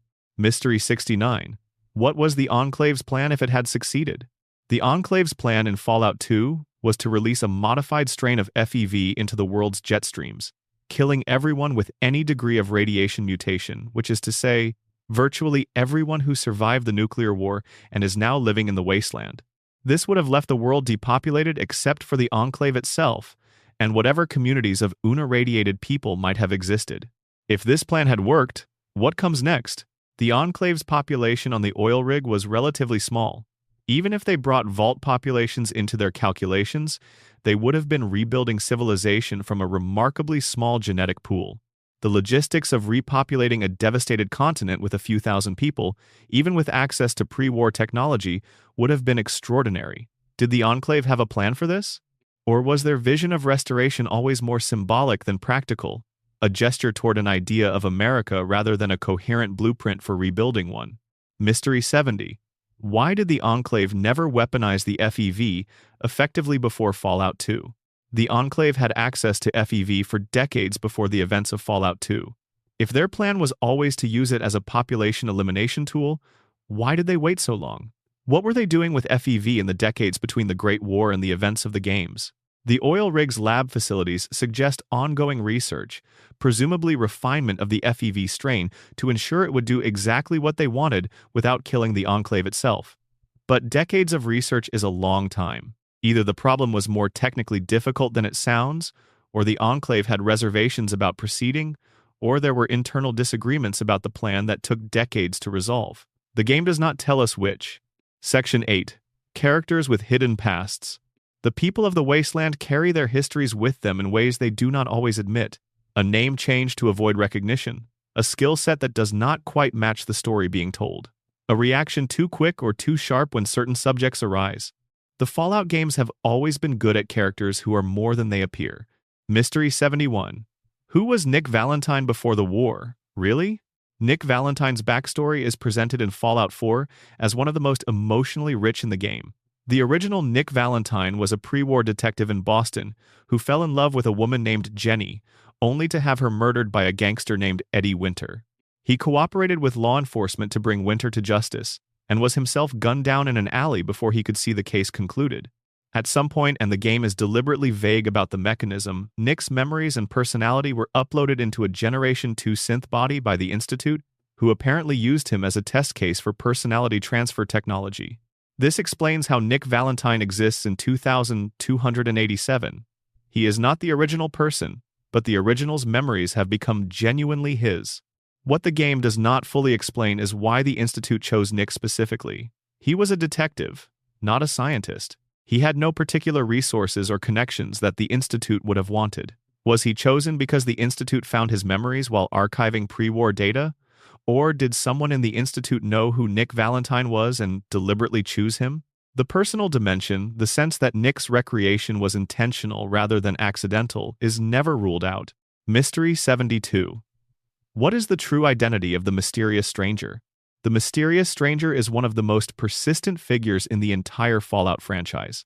He appears as a perk-associated character in every main game, materializing briefly during combat to fire a single shot from a signature Magnum revolver and then vanishing. He is not interactive. He cannot be caught, followed, or spoken to. He simply appears and disappears. Nick Valentine, the synth detective in Fallout 4, has apparently spent years building a case file on the stranger. His notes, found under his office bed, document sightings across decades and multiple regions, but they cannot confirm identity, motive, or even whether the stranger is a single person or multiple people. The lonesome drifter in Fallout. New Vegas carries a weapon that plays the mysterious stranger's signature musical sting when drawn. When asked about his father, the drifter describes him as a mysterious feller who abandoned his family when the drifter was young. The connection is implicit but never confirmed. What makes the stranger genuinely mysterious is not just that we do not know who he is. It is that he appears across the entirety of the franchise's timeline, across different regions, across decades, which would require either immortality, multiple people sharing an identity, or something more unusual still. Mystery 73. What happened to Kellogg after the Great War? Conrad Kellogg, the mercenary who serves as Fallout 4's secondary antagonist, was born in the pre-war era and underwent cybernetic modifications by the Institute that effectively halted his aging. By the events of the game, he is over 100 years old but physically appears to be in his 50s. Through the memory den mechanic, the player can access fragments of Kellogg's memories, glimpses of his past, his childhood in New California, his early career as a mercenary, his involvement with the Institute. But these memories are selected and partial. The full arc of what Kellogg did between the Great War and his employment by the Institute is never shown. We know he was effective enough at violence to attract the Institute's attention. We know he had some kind of family before his Institute work that he lost. The texture of his decades in the wasteland, all the things he did that eventually made him into the man who murdered a spouse in cold blood and kidnapped an infant, remains almost entirely imagined. Mystery 74. Who is the mysterious savior? The mysterious savior, available as a perk in Fallout, New Vegas, is a figure distinct from the mysterious stranger, a different person who appears during near-death moments to provide life-saving healing rather than a killing shot. Like the stranger, she is never explained. Like the stranger, she vanishes without a trace. But unlike the stranger, she wears similar clothing, fedora, and trench coat suggesting some connection to the stranger's identity, or perhaps to a wider group of mysterious helpers who operate for reasons entirely their own. Mystery 75. What did Caesar do with his education? Caesar, the leader of Caesar's Legion in Fallout, New Vegas, was born Edward Sallow and received an unusually thorough education in pre-war history, including extensive classical Roman history, while living among a scholarly faction called the Followers of the Apocalypse. He used this education to construct a new society modeled on Roman imperial culture, complete with Latin terminology, military structure, and a systematic approach to conquest. What the game explores far less is the transition, the specific sequence of experiences and decisions that transformed a bookish young scholar into the architect of a brutal slave empire. Caesar provides some explanation in dialogue, but it is edited, self-serving, and incomplete. The full story of how a man who had access to the best surviving record of human civilization's achievements chose to recreate its worst structures is one of the franchise's most complex and underexplored character studies. Mystery 76. What is Benny's full history before New Vegas? Benny, the charming and treacherous leader of the Chairman Casino family in New Vegas, shot the courier and stole a platinum chip on behalf of a plan to seize control of New Vegas from Robert House. He is stylish, charismatic, and clearly much smarter than most people give him credit for. But his history before the events of the game is thin. We know he leads the Chairmen. We know he has worked with Yes Man, the reprogrammed AI he intended to use to take over the Strip. We know enough about his character to understand how he operates. What we do not know is where he came from, how he became the leader of the Chairmen, and what he actually wanted New Vegas to become if his plan had succeeded. The game's pacing moves him out of the story quickly before his full dimensions can be explored. Mystery 77. Who is the pre-war ancestor of the Minutemen? The Minutemen in Fallout 4 are a militia organization whose roots trace back to the earliest days of the Commonwealth settlement. Their name and philosophy reference the Revolutionary War militias of colonial Massachusetts. But the organization's actual founding, the specific people who started it, and the circumstances that prompted them, is referenced only obliquely in the game. Who were the founding Minutemen? What threat were they responding to? The Commonwealth of Massachusetts in the years immediately after the Great War would have been an extraordinarily dangerous place, and the impulse to organize local defense would have been immediate and powerful. But the specific story of how this organization came into being, who its founders were, and what principles guided their early decisions is never told in detail. Mystery 78. What does Preston Garvey know that he is not saying? Preston Garvey, the player's primary point of contact with the Minutemen in Fallout 4, is a man whose relentless optimism sits on top of something that seems very much like trauma. He survived the massacre at Quincy, a catastrophic defeat of the Minutemen by a group of mercenaries working with the Institute. He watched people he trusted die. He spent months wandering the Commonwealth before the events of the game, trying to help people, apparently because helping people was the only thing keeping him functional. Preston is almost uniformly positive in his interactions with the player. He rarely expresses doubt, anger, or grief, even in circumstances that would seem to warrant all three. The gap between his outward affect and the things he has survived is a character detail that the game never quite addresses directly. What is Preston Garvey actually holding on to, and what would he become if he put it down? Mystery 79. Who programmed Yes Man? Yes Man is a Securitron robot in Fallout, New Vegas, reprogrammed by Benny to be incapable of refusing orders from anyone but also to follow his specific agenda of helping Benny take over New Vegas. After Benny's plan falls apart, Yes Man becomes available to assist the courier in running New Vegas independently. Yes Man's original programming before Benny got to him is referenced but never detailed. He is an uncommon type of Securitron, and his capacity for genuine personality and adaptability seems to exceed standard Securitron design. Who made him, and why does he seem almost designed to be the last resort option for a player who does not want to work with any of the major factions? Some fans have speculated that Yes Man's true design was not Benny's work at all, that he was built to enable exactly the outcome the game allows, by someone operating behind the scenes. Mystery 80. What is the full story of the Lone Wanderer's mother? Catherine, the mother of the player character in Fallout 3, died in childbirth in Vault 101. She is one of the most referenced but least seen characters in the game. Her memory shapes her husband's mission, her child's sense of identity, and the entire opening arc of the game's story. But Catherine herself is almost a cipher. We know she was a scientist working with her husband James on Project Purity, the water purification initiative that drives Fallout 3's main quest. We know she loved the man she married. We know she died, and what she left behind. We do not know who she was as a person, her doubts, her ambitions, her opinions on the work she and James were doing, her feelings about the vault they had retreated into and the world they were trying to reach. The mystery of Catherine is a mystery of erasure. She died too early to leave much trace, and the story moved on around her absence. Section 9. Lore contradictions and timeline mysteries. Every long-running fictional universe accumulates inconsistencies. Fallout, spanning multiple games across different development teams and different decades of production, has accumulated more than most. Some of these inconsistencies are trivial. Others are genuinely difficult to reconcile within a single coherent story, and a few of them open up into genuine mysteries, cases where the contradiction itself suggests something interesting about how the world works. Mystery 81. Who actually created Jet? Jet is a highly addictive stimulant found throughout the Fallout wasteland. In Fallout 2, a character named Myron takes full credit for inventing Jet in the post-war period, using Brahmin dung as a base ingredient. He is proud of this. He talks about it at length. Fallout 4, however, contains pre-war supplies of Jet locked away in Vault 95, a facility that was sealed before the Great War. For Jet to exist in a pre-war sealed vault, it would have to have been invented before 2077, which contradicts Myron's entire history of the drug. The explanation that emerged from the development team was that Jet existed as a different pre-war formulation, and Myron rediscovered or reinvented it independently. This is technically plausible. It is also convenient, and it leaves the question of who made the original pre-war Jet and why it was stocked in a vault designated for drug addicts entirely unanswered. Mystery 82. How did super mutants get to the East Coast?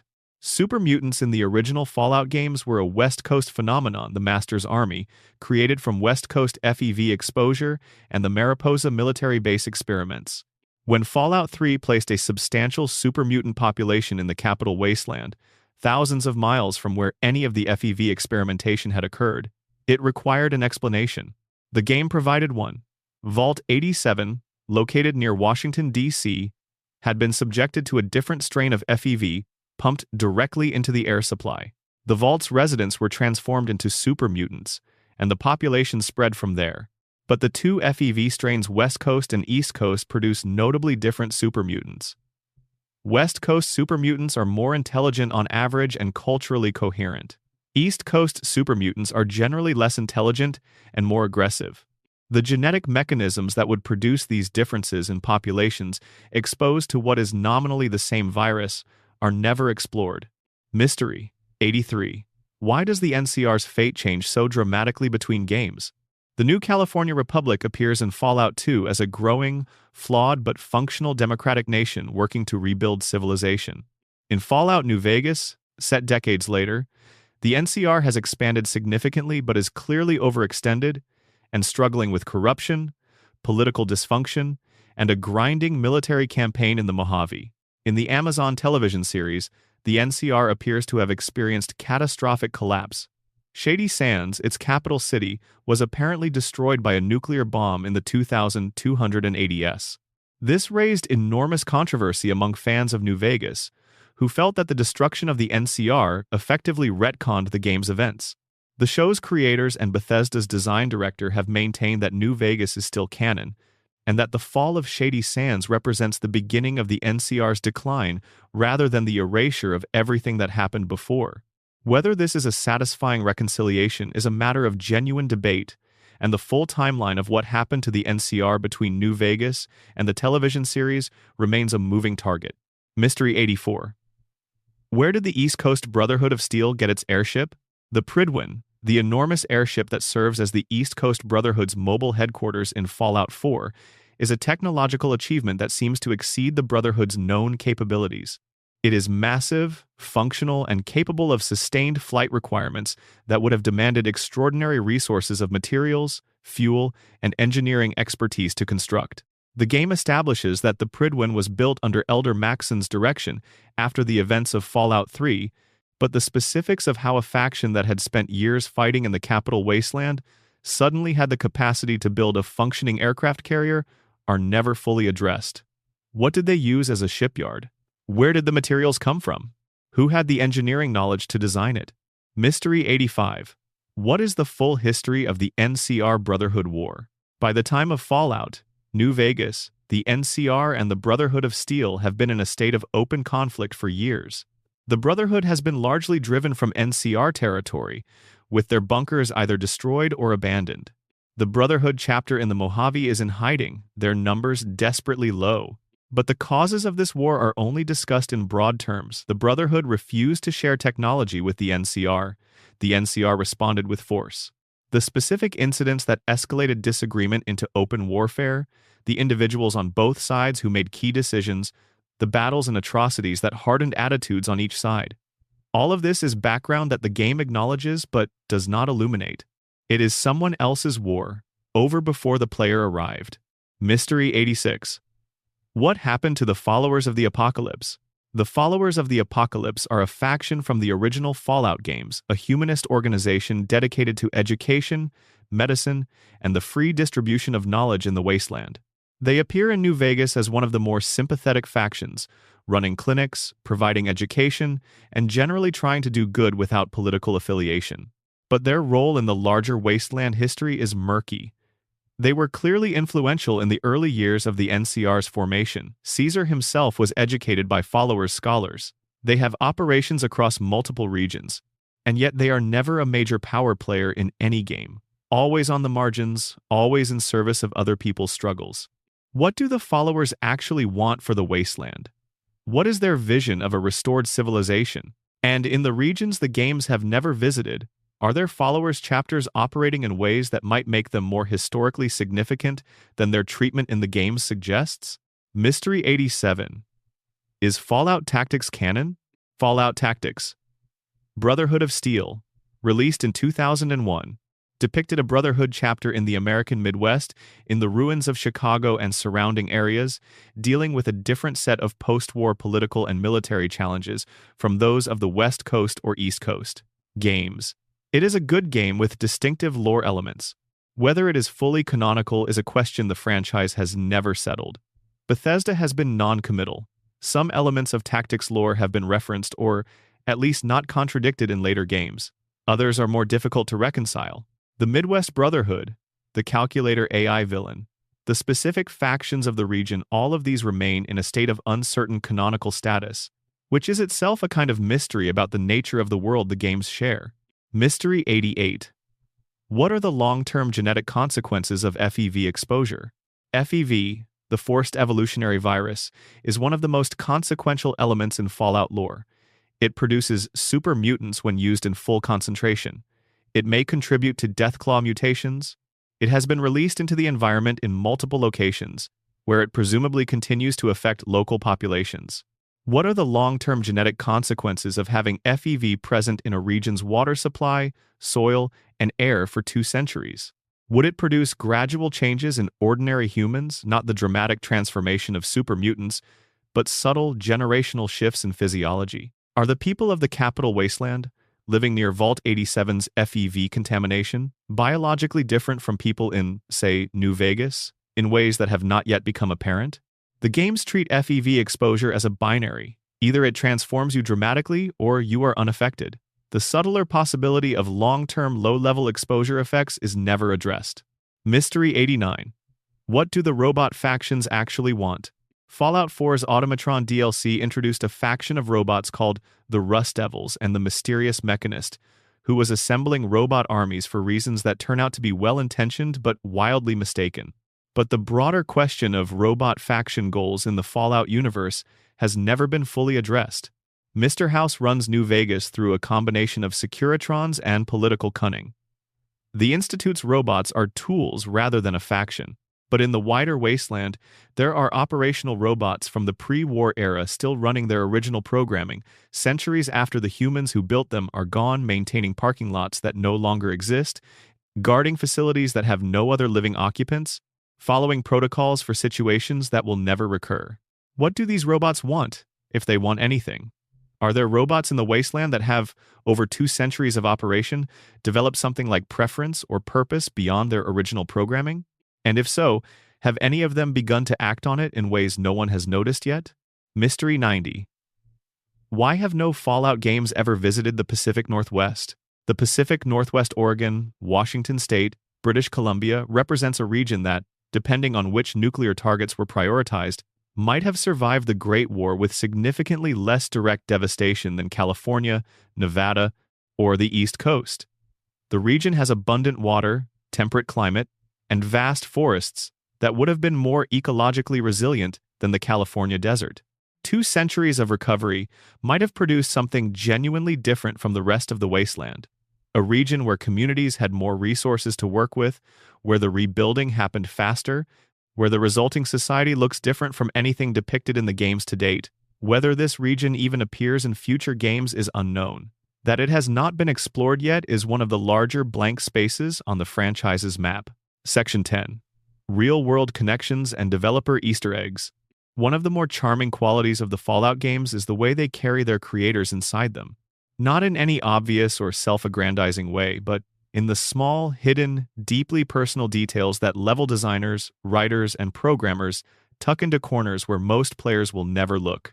These are acts of authorship in the truest sense, moments where a person making a game pressed something of themselves into the pixels, knowing that most of what they put in would be found only by the most dedicated explorers. Mystery 91.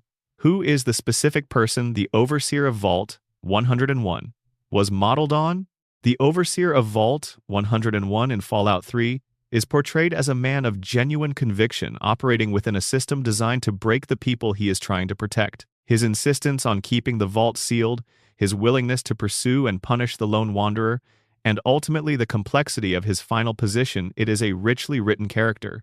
Bethesda has never confirmed whether any specific person served as inspiration for him, but the emotional specificity of his character, the particular texture of his self-justifications, and his genuine care for the Vault's population underneath his authoritarian methods, has led some fans to speculate that he was drawn from a real template, an institution the writer had worked within, a supervisor who had misguided intentions toward genuinely good goals. It reads as personal in a way that pure invention often does not. Mystery 92. What is the background story of the Indiana Jones reference in New Vegas? In the Mojave Desert, not far from Good Springs, players can find a refrigerator in a remote corner of the wasteland. Inside the refrigerator is a skeleton wearing a distinctive fedora hat, a clear reference to Indiana Jones, and specifically to the famous scene in Kingdom of the Crystal Skull, where Indy survives a nuclear blast by hiding inside a lead-lined refrigerator. The reference is obvious. What is less obvious is the care with which it was placed. The specific location, the specific hat, the placement of the skeleton inside the refrigerator rather than nearby. Someone thought about this. Someone chose this particular corner of the Mojave for a particular reason, and whoever placed it has never discussed it publicly, leaving the reference as a small, personal, deliberately placed mystery. Mystery 93. What are all the hidden messages in the Fallout universe's posters? The pre-war propaganda posters that decorate the walls of every Fallout game are one of its most distinctive aesthetic elements. The cheerful Vault Boy, the muscular serviceman, the Nuka-Cola advertisements, all of it is art designed to look like 1950s graphic design, filtered through an alternate history with a darker subtext. Many of these posters contain hidden text, small figures, or visual details that are only apparent under close examination. Some of this hidden content has been found and documented by fans. Other elements remain to be discovered. And the relationship between the surface meaning of the posters, optimism, patriotism, consumption, and the darker world they decorated is itself a kind of puzzle that the games ask you to solve. Mystery 94. Is there a real location behind every Fallout map? The Capital Wasteland in Fallout 3 is a dramatized, compressed, and significantly altered version of the Washington, D.C. metropolitan area. The Commonwealth in Fallout 4 is similarly based on Greater Boston. Fallout New Vegas takes real Las Vegas as its foundation. The games are not trying to be accurate maps, but they are clearly built on real geographic and cultural knowledge of specific places. This means there are people for whom the emotional experience of exploring these games is specific in ways it is not for everyone else. A person from Boston who grew up near the real Fenway Park has a relationship with Diamond City that is different from anyone else's. A Washingtonian who used to visit the Lincoln Memorial has a particular feeling when they encounter it irradiated and overrun in Fallout 3. The games are full of these personal resonances, but the full extent of the real-world research and local knowledge that went into building these environments is almost entirely undisclosed. Mystery 95. What are the cut quests that were removed from each game? Every major Fallout game went through extensive development with content that was cut before release. New Vegas in particular was developed under significant time pressure and contains large amounts of content that was scripted, partially implemented, and then removed. Some of this cut content has been discovered by modders examining game files and restored in unofficial patches. But the full scope of what was cut from every Fallout game quests, characters, locations, factions, even entire narrative arcs is not publicly documented. The development process for these games involved hundreds of people over years of work, and not all of that work made it into the final product. What stories were almost told? What mysteries were almost answered? The archaeology of game development is its own kind of wasteland exploration. Section 11. The Children of Adam and Religious Cults. The Fallout universe has a particular relationship with religion. In a world where the previous civilization was destroyed by weapons, and where the remnants of that civilization's power are still extremely present, some people developed frameworks for understanding what they had witnessed. Not all of those frameworks pointed in the same direction. Not all of them were coherent, but all of them were, in their way, entirely human. Mystery 96. Does the Children of Adam's radiation immunity have a scientific explanation? Among the followers of the Children of Adam, a notable subset appear to have genuine immunity to radiation. They can walk through areas that would be lethal to ordinary humans without apparent harm, and they treat this immunity as a divine blessing from Adam. The game confirms that this immunity is real, not imagined. But what is actually happening biologically? Radiation immunity of this kind would require fundamental changes to how cells respond to ionizing radiation, changes to DNA repair mechanisms, to cellular membranes, to the entire biochemical response system that normally makes radiation so damaging. This is not something that religious belief produces. Something physical is happening to the Children of Adam faithful who have this protection. The most straightforward explanation is that prolonged exposure to radiation over generations has produced selective pressure toward radiation resistance that the Children of Adam, who actively seek out irradiated environments, have been naturally selecting for radiation-tolerant genetics for decades. This is plausible in theory. 2 centuries is not a lot of evolutionary time, but for a small community under strong selective pressure, meaningful changes are possible. Alternatively, some fans have theorized that the Children of Adam are unknowingly descended from pre-war experimental subjects who were given radiation resistance through biological modification. The lore never confirms which explanation is correct. Mystery 97. What is the Great Divide that the Children of Adam are awaiting? The ultimate theological goal of the Children of Adam is an event they call the Great Divide, a final nuclear detonation or irradiation event that will complete what the bombs of 2077 began. They believe this event will divide matter into its component atoms, effectively returning all matter to the state of pure potential from which Adam created the world. It is an apocalyptic vision in the most literal sense. What makes this philosophically interesting is that the children of Adam are not unique in history in worshipping the instruments of their own destruction. What is unusual is that the instruments in their case are entirely real, entirely comprehensible in physical terms, and entirely within the reach of human beings, with access to the right technology. The children of Adam in Far Harbor are positioned near a genuine nuclear stockpile. Their High Confessor Tectus was actively working toward triggering the Great Divide before the player arrived. Whether Adam as a deity, as a concept, as whatever the children believe in is actually listening and waiting is a question the game leaves open. The universe of Fallout contains ghosts, psychics, teleportation, and nuclear immortality. The existence of a nuclear god is not, within that framework, obviously impossible.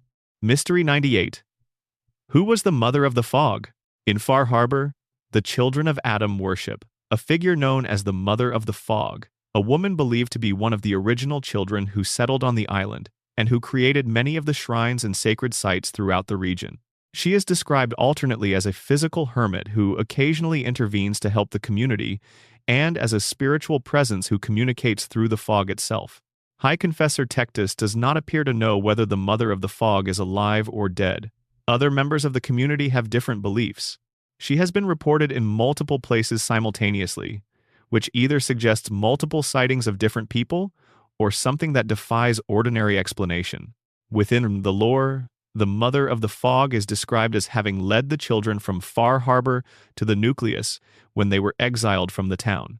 This requires someone physically present and capable of leadership, but everything about her afterward is uncertain. The games never resolve whether she exists, what she is, or what she wants. Mystery 99.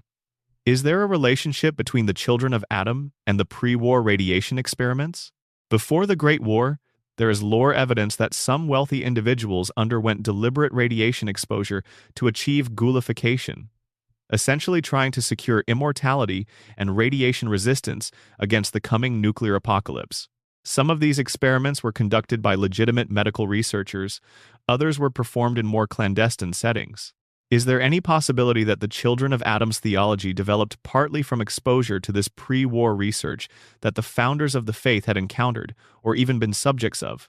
Experiments in radiation tolerance? If some of the children's radiation immune members are descendants of pre-war experimental subjects, they might literally have inherited their divine gift from a laboratory rather than from Adam. The gap between these two explanations is, within the children's theology, significant. Section 12. Unanswered questions that may never be solved. And so we reach the end of our journey through the wasteland's mysteries. Not every question has been posed. Not every gap has been identified. The Fallout universe is too large, too detailed, and too deliberately suggestive for any single accounting to exhaust it. But we have covered the sweep of it, the foundations, the deep history, the institutions, the creatures, the people, the places, and the contradictions that make all of it feel like something more than fiction. Mystery 100. Is there anyone who knows the full truth? This is the question that stands behind all the others. Every mystery we have discussed has a true answer, somewhere. The question of who launched first has a factual answer. The question of what Vault-Tec was really trying to build has a factual answer. The question of whether synths are conscious has an answer in the logic of the universe, even if we cannot access it. The question of whether the Mother of the Fog exists has an answer. But the nature of the Fallout universe is that almost no one has the full picture. The Institute knew what it was doing, but not what anyone else was doing. The Brotherhood knew pre-war history better than most, but did not understand the Vault experiments. The Enclave believed they were the rightful heirs to all knowledge and were demonstrably wrong about almost everything. Vault-Tec's leadership planned the end of the world and presumably had the most complete understanding of the machine they set in motion, but even they were likely operating without full awareness of everything their common organization had put into place. Is there a terminal somewhere, a database, an archive, a sealed vault full of documents that contains a complete picture? All the experiments? All the plans? All the decisions and their consequences? Is there an AI that was given access to all of this and has been quietly processing it for 2 centuries? If such an archive exists, no one in any Fallout game has found it. No character has hinted at its location. It is either very well hidden, or it was destroyed, or it never existed because the people who built this world and the people who destroyed it were never as organized or as coherent as their grand ambitions made them appear. That final uncertainty is perhaps the most honest thing the Fallout universe offers us, not just as a post-apocalyptic story, but as a reflection of something true, that the catastrophes that define history are rarely as intentional as they later appear, that the people who shape the world rarely understand the full scope of what they are doing, and that the questions we are left with after the fact may outlast any possible answer. The wasteland is quiet tonight. The radiation has settled. Somewhere, a vault door has not opened in 150 years, and the people inside it are living their entire lives without knowing what happened above them. Somewhere, a deathclaw is moving through a ruined suburb, following instincts that were engineered into her grandmother by a government that no longer exists. Somewhere, Nick Valentine is looking at a photograph and trying to remember if the memory belongs to him or to someone else. The mysteries remain. They will remain through the next game, and the one after that, because the best mysteries are not the ones that get solved. They are the ones that teach you something about the world you are standing in, just by asking. Sleep well. The wasteland will be here when you wake up, and that is 100 mysteries from the Fallout universe. We barely scratched the surface, honestly. There are hundreds more smaller ones tucked into terminals, larger ones hiding in the spaces between games, personal ones belonging to characters who only appear for a few minutes and then disappear into the rubble. If you made it this far, I want to hear from you. Drop a comment with your favorite Fallout mystery, one that we covered, or one we missed entirely. I read every single one. And if you have been watching this as you drift off, and the wasteland has been good company on a quiet night, subscribing takes 2 seconds, and it genuinely means a lot. There is a lot more content like this coming, and you do not want to miss it. Until next time, Wanderer, stay safe out there. Script end estimated runtime, 2+ hours word count, 30,000 plus. Expanded content, additional mysteries, and deeper dives. Deeper into the wasteland. Mysteries, 1 to 25 extended. Let us slow down and spend more time with some of the questions we moved through quickly. Because the best thing about falling asleep to Fallout lore is that you do not have to be anywhere. You do not have to solve anything. You just get to sit with the weight of a world that thought very hard about being broken and listen to what the broken pieces have to say. On the question of who launched first extended, the Fallout television series in its first season gave us one of the most emotionally loaded revelations in the franchise's history. Barb Howard, wife of Cooper Howard, the man who would become the Ghoul, a Vault-Tec marketing executive, sits in a boardroom and listens to representatives from every major pre-war corporation present their survival plans for the coming nuclear exchange. The meeting itself is the revelation. Vault-Tec knew. They had been planning around a nuclear war not as a remote possibility but as a certain event. And in that certainty, they made decisions about who would be allowed to know, who would be allowed to survive in comfort, and what experiments could be run on everyone else. The implication that runs beneath all of this is devastating. Vault-Tec may not merely have planned for the bombs, they may have wanted them to fall. Not out of nihilism, but out of a particularly monstrous form of corporate logic. The experiments require subjects. The subjects require circumstances of extreme duress to produce useful data. And the most extreme duress imaginable is the end of the world. There is a version of the Fallout story in which the Great War was not inevitable, in which a different choice at a critical moment, a corporation that chose to release its survival technology, a government that chose transparency over secrecy, a military that refused to deploy FEV as a weapon of war, could have extended the world's life by decades, long enough for something to change.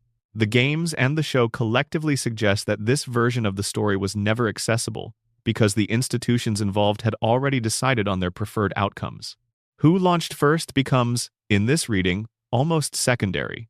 The war was already happening. The bombs were just the moment when the inside became the outside. The resource wars as personal experience. Imagine being 25 years old in 2062, watching the news with the sense that the context of the world is changing faster than any individual human being can adapt to. The lights go out sometimes in your city because power is being prioritized for military operations. The grocery stores have shortages of specific items, not dramatic rationing, just an absence, a gap on the shelf where something used to be. Gas prices have tripled in 3 years. Your government is at war, but it is a war happening somewhere else, in a desert on the other side of the planet, and the news coverage is carefully managed. You know things are bad. You do not know exactly how bad. You have a job and an apartment and friends and hobbies and all the small machinery of an ordinary life, and the world is ending slowly enough that most days feel almost normal. This is the texture of life during the resource wars that the Fallout games never quite reach. The tragedy of the resource wars is not just the death count or the political collapse. It is the experience of ordinary people trying to live ordinary lives while the foundations of ordinary life quietly gave way beneath them. The people who ended up in the vaults were mostly people like this, people who had been managing the slow emergency of the pre-war years and then, suddenly, found themselves facing something much more final. What the vaults look like from outside. There is a detail about the vaults that the games establish early and then largely set aside. People who entered the vaults knew they were leaving the world they knew, possibly forever, when the doors sealed behind them. The community that survived outside the vaults, smaller, less organized, less protected, represents a different kind of experience entirely. The ghouls who became the first denizens of Necropolis in Fallout 1 were vault dwellers from Vault 12, where the door had been designed never to seal properly, exposing the population to radiation. They were people who thought they were being saved and were instead being systematically poisoned. The bitterness embedded in Necropolis, the sense of betrayal, the way the community developed around the experience of having been abandoned to die. This is one of the richest social dynamics in any Fallout game, and it emerges entirely from that initial act of deliberate cruelty. The vault from the outside looks like a promise. A sealed vault that never opens looks like a betrayal. And the people who learned what the vaults actually were, who understood the full scope of what Vault-Tec had done, had nowhere to take that understanding. The company was gone. The government that had licensed the vaults was gone. The architects of the betrayal had either died in the bombs or were asleep in their cryopods, waiting for conditions to improve. The FEV question goes deeper than the games acknowledge. The forced evolutionary virus is one of those fictional technologies that the Fallout games use as an explanation for many things without ever fully explaining the technology itself. We know what it does. It transforms living organisms, in some cases dramatically. We know it was developed by Vault-Tec Corporation under a U.S. government contract. We know it was being tested on human subjects at Mariposa before the Great War. What we do not know is how far along the development was when the bombs fell. The FEV we encounter in the games is already a mature technology in the sense that it reliably produces results. Super mutants are consistently super mutants.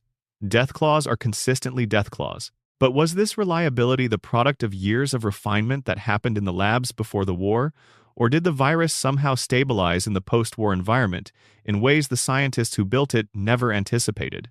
The virus's behavior in the wasteland spreading through contaminated water, affecting different species in different ways, producing intelligent deathclaws under specific conditions suggests a degree of environmental adaptability that was probably not fully anticipated. The FEV is behaving in ways that no one designed it to behave. It is evolving, and if it is evolving, the creatures and mutations we see in the games may be early stages of changes that will look very different a century from now. The quiet politics of vault entry. Every vault had a limited capacity. Thousands of people could not fit into a facility designed for hundreds. This meant that for every person who made it into a vault, there were others who did not. The selection process for vault occupancy is one of the most morally charged subjects in the franchise, and it is almost entirely undiscussed. Were vaults open to the public on a first-come basis? Were they allocated by wealth, connections, or government affiliation? Were some seats specifically reserved for Vault-Tec employees and their families? What happened in the hours before the bombs fell, when vault doors were closing and people outside were realizing they were not going to make it? The games occasionally give glimpses of this. In Fallout 3, you can find evidence of vault door closings that happened very quickly, with people clearly still trying to reach safety when the doors sealed. In Fallout 76, the game's setting in the weeks after the Great War shows communities of vault-excluded survivors scrambling to adapt. But the full political economy of vault access, who decided, on what basis, and what obligations the included people felt toward the excluded, is an entire ethical history that the games have never fully written. Why the Mojave is different. New Vegas occupies a unique position in Fallout geography. While the capital Wasteland and the Commonwealth suffered extensive direct nuclear devastation, the Las Vegas area emerged from the Great War, with most of its infrastructure intact. Robert House, the eccentric technological genius who effectively runs New Vegas from his sealed penthouse, claims credit for this, having used his own resources to shoot down most of the incoming warheads. This makes New Vegas the closest thing the Fallout universe has to an uninterrupted urban civilization. The casinos still run. The electricity still works, more or less. The Strip has genuine wealth, genuine commerce, genuine human ambition operating in a recognizable form. The social and political dynamics of New Vegas are, as a result, more complex and more cynical than anywhere else in the games. People there have not been struggling to survive in the same way. They have been struggling to control, to profit, to consolidate. But the mystery of New Vegas is also the mystery of what was lost in the surrounding Mojave while the Strip preserved its lights. The communities outside the Strip's radius of relative safety experienced the full devastation of post-war America. Goodsprings, Novak, Boulder City, these places carry the scars of the intervening 2 centuries in ways the casinos do not. The gap between the Strip and the surrounding wasteland is, in some ways, the most concentrated illustration in the games of what inequality looks like when civilization falls and then partially rebuilds. Vault secrets extended and expanded. The Vault-Tec overseer selection process. Becoming a Vault overseer was not simply a matter of being appointed. The role required specific psychological profiles. The overseer needed to be capable of maintaining order in a closed population under indefinite stress, but also needed to be, on some level, part of the experiment they were managing. The ideal overseer, from Vault-Tec's perspective, was someone who would enforce the experimental conditions even when doing so was costly to the population, because the experiments required compliance to produce usable data. But the overseer also needed to believe in what they were doing.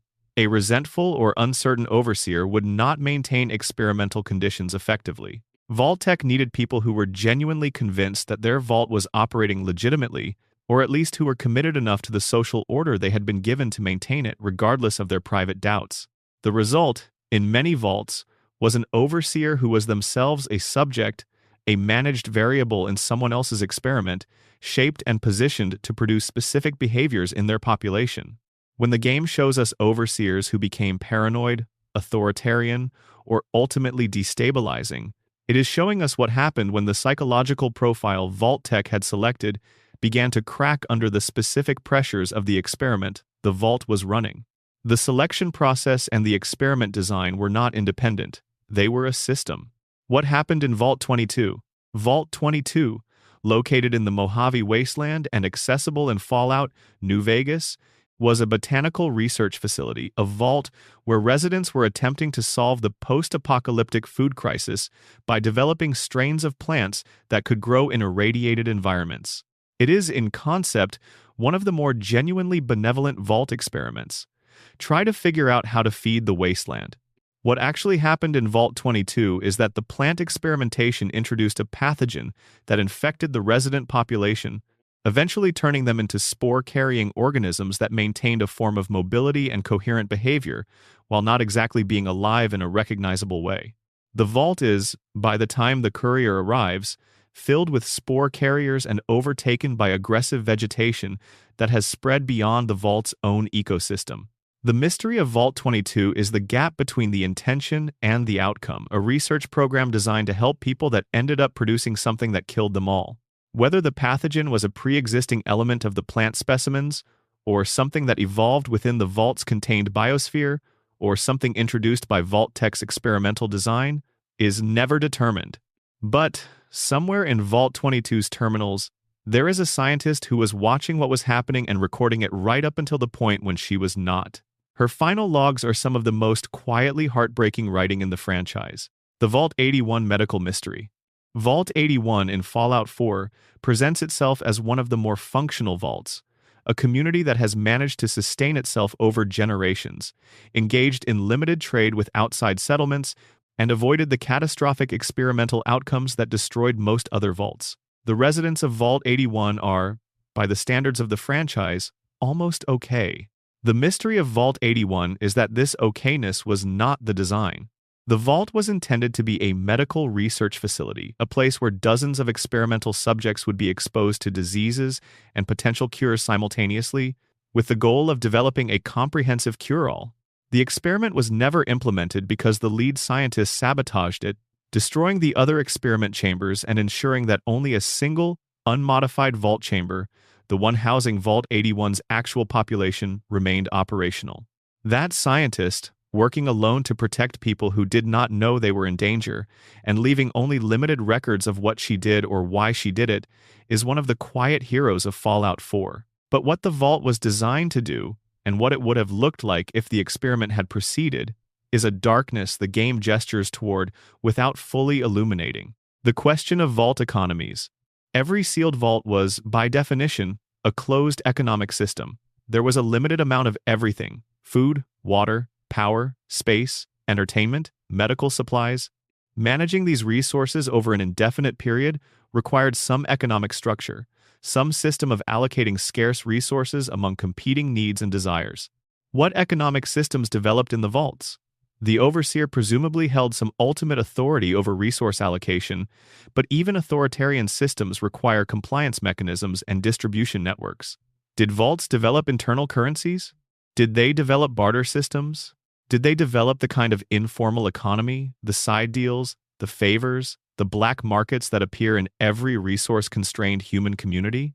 The games occasionally acknowledge that not everyone in a vault was equally positioned. Some people had skills that the vault needed more than others. Some people had connections to the overseer or to the vault's essential systems. Some people were, by the vault's social logic, more valuable than others. And some people were not very valuable at all, which raises disturbing questions about what happened to them. What happens when a vault runs out of food? Most vaults, according to the lore, were designed to be self-sustaining through hydroponic growing systems, recycled water, and carefully managed agricultural areas. But these systems required maintenance, expertise, and energy. All of these were finite resources. All of them could be depleted, damaged, or corrupted by time and human error. What happened in vaults where the food systems failed? The games show us vaults where the population collapsed violently, vaults where everyone eventually died, vaults where desperate compromises were made to extend the community's survival. But the specific process of a vault facing genuine resource exhaustion, the political negotiations, the rationing decisions, the desperation and the creativity and the moral collapse is almost never depicted in real time.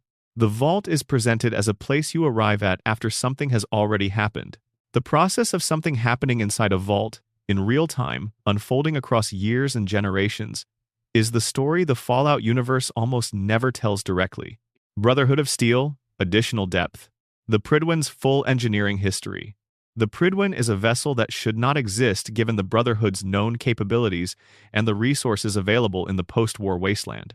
Building a functional airship requires precision engineering, materials, science, aerodynamics expertise, and a manufacturing capability that, in the Commonwealth of 2277, simply does not appear to be present at the scale required.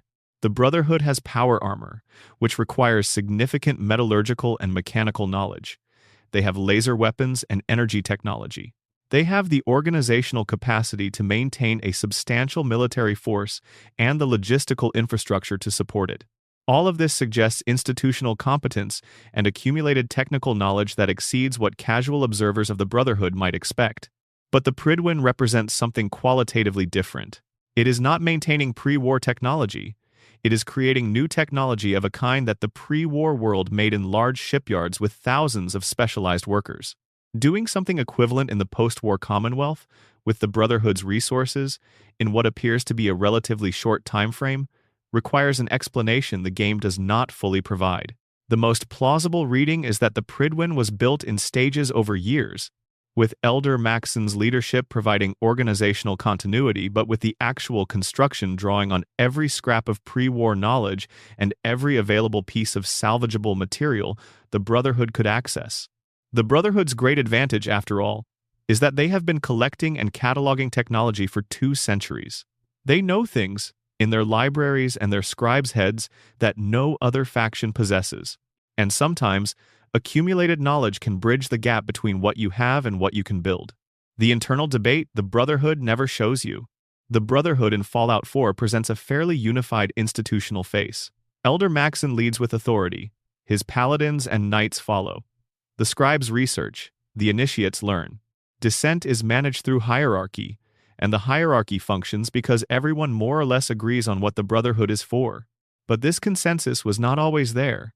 The Capital Wasteland chapter under Elder Lyons operated on principles so different from the main body of the Brotherhood that it represented what looked like an institutional schism. Lyons prioritized protecting the people of the Capital Wasteland over the Brotherhood's core mission of technology acquisition and control. He used Brotherhood resources to fight super mutants and provide security for settlements, which is not what the Codex mandates. Within that chapter, over years of Lyons' leadership, different factions must have developed. People who agreed with Lyons' humanitarian approach. People who thought he was betraying the Brotherhood's purpose. People who were not sure either way but followed the hierarchy regardless. The internal politics of the Capital Wasteland Brotherhood, the arguments that happened in bunkers and corridors and after-action briefings, the ways individuals navigated their loyalty to an organization they were not sure they agreed with, is almost entirely invisible in the games. Every institution has this texture. The Brotherhood, presented as clean and hierarchical and purposeful, must have had it too. What Roger Maxon actually believed. Maxon's writings and radio communications from the period immediately following his mutiny at Mariposa show a man in crisis. He had just watched human beings being transformed into something unrecognizable by a virus that his own government had authorized and paid for. He had executed the scientist responsible. He had declared himself a traitor to the country he had served. And then the bombs fell. What Maxon believed in those weeks between the mutiny and the bombs, and in the first months after the Great War, when he was leading a group of soldiers and their families across a dying world, was something he was actively constructing rather than drawing from. He did not have a philosophy. He was building one, under maximum stress, from the raw materials of his professional training, his personal ethics, and the specific horror he had witnessed. The Brotherhood of Steel, as an institution, reflects the psychology of a man who saw the worst that technology could do to people and decided that technology itself was the problem that needed management. This is not an irrational conclusion. It is arguably a reasonable one given his evidence, but it is also a conclusion drawn by someone in trauma, in crisis, in the immediate aftermath of a catastrophe. And the institution that was built on that conclusion inherited all of its founders' particular limitations of perspective along with his genuine insights. What Maxon could not see, because of the specific horror he had witnessed, was that the problem was not technology. The problem was power, the use of technology in the service of power without accountability. But that distinction, which changes everything about what the response should be, was not available to him in the moment. And the Brotherhood has been paying for that gap in its founding vision ever since. The Lost Brotherhood Expedition. There is a reference in the Fallout lore to a Brotherhood expedition that was sent east from Lost Hills very early in the organization's history, before the founding of the Capital Wasteland chapter, that was never heard from again. The expedition was led by a senior paladin whose name appears in Brotherhood records and then disappears. No game has ever visited the region where this expedition was supposed to be operating. No character has ever found evidence of what happened to them. The Brotherhood's records on the matter are described as incomplete. Either the expedition never sent reports back, or the reports were lost, or the Brotherhood at the time was not yet well organized enough to maintain reliable records. A group of well-armed, well-trained soldiers with access to power armor and energy weapons, moving through a post-nuclear landscape in the early years after the Great War. What did they encounter? What decisions did they make? Did they survive? Did they build something? Did they become something the Brotherhood would no longer recognize? The expedition's silence is complete, and the territory it disappeared into has never been explored. The Institute more questions. The social dynamics of Institute life. The Institute, as a sealed underground community, would have developed its own social dynamics over 2 centuries of isolation. Born underground, having never seen the sky, knowing the surface world only through synth reports and surveillance data, the people of the Institute are, in many ways, the most extreme Vault experiment of all. They chose their isolation, or rather, the generations born into it had no choice to make. What do Institute residents think about the world above them? The official position is contempt. The surface is degraded, violent, and irredeemable, which is why the Institute works from below. But the people making this assessment have, in most cases, never experienced the surface firsthand. They are drawing conclusions from data about a world they do not inhabit. The epistemological problems with this are significant, and Fallout 4 occasionally allows the player to glimpse them through individual conversations. The scientists argue about the ethics of synths in hushed voices late at night. The families in the Institute's residential areas have normal human concerns, relationships, ambitions, anxieties. Children born underground grow up with questions about whether there is anything beyond the walls they have always lived within. The Institute, as a community, is full of individual human beings, living individual human lives, inside a structure whose purpose most of them only partially understand. What does rebellion look like in the Institute? Not the organized political kind, but the small daily kind, the researcher who takes slightly more time on a project they find interesting rather than useful, the couple who decides to have a child they know the organization did not specifically plan for, the young person who asks a question they have been told not to ask. These moments of human persistence within institutional constraint are what the games show only in glimpses. The synth generation problem. Generation 1 synths are recognizably mechanical metal frames, visible servos, essentially functional robots. Generation 2 synths are more sophisticated but still clearly artificial. Generation 3 synths are biologically indistinguishable from humans. The progression across generations represents not just technological advancement, but a philosophical shift. Generation 1 synths are clearly tools. Generation 3 synths are clearly, well, what exactly? The Institute insists they are still tools, regardless of apparent consciousness. The Railroad insists they are people. The Brotherhood insists they are a threat. The Commonwealth settlers do not know which one is in front of them. What the games do not address is what the Institute actually observed as Generation 3 synths developed. At what point in the development process did the researchers notice that they were creating something that responded to suffering, that formed attachments, that appeared to model its own existence as something worth preserving? Was this observed and set aside because the conclusion was too uncomfortable? Was it a subject of genuine internal debate? Were there Institute researchers who advocated for recognizing synth consciousness and were overruled? The gap between the Institute's stated position synths are property and the evidence the Institute was presumably observing synths behaving as though they are more than property represents one of the most interesting unexplored conflicts in the franchise. What Dima actually remembers. Dima, the synth protagonist of Far Harbor, is notable for his capacity to alter his own memories. He has, by the events of the DLC, deleted specific memories that he found too painful or too dangerous to carry. The player can access some of what was deleted, and the content of those deleted memories drives the DLC's central conflict. But what Dima remembers of his time in the Institute, the years of being used as a test platform, the experiences that led him to eventually escape, is something the DLC only partially illuminates. The emotional content of what it was like to be the earliest surviving Generation 3 synth, to be the prototype on which all subsequent development was based, to understand on some level that every other synth is, in some sense, your descendant. This is weight that Dima carries, and that the game explores in philosophy and outcome rather than in the raw experience of what it felt like. Dima's choice to stay on Far Harbor, to build a community, to protect something rather than simply continuing to run, this reads differently knowing the full context of what he came from. He has seen what the Institute does with the things it creates. He has experienced, at a level no other character in the games can access, what it means to be made rather than born. And he has chosen, against what might be the easier option, to stay and be responsible for something. Creatures of the Wasteland. More mysteries. The ecology of the Commonwealth. The Commonwealth of Massachusetts, by 2287, has developed a distinctive post-nuclear ecology that differs from other wasteland regions in specific ways. The presence of the glowing sea in the southwest creates a biome entirely unlike anything in the pre-war world. The coastal areas have their own radiation-adapted marine life.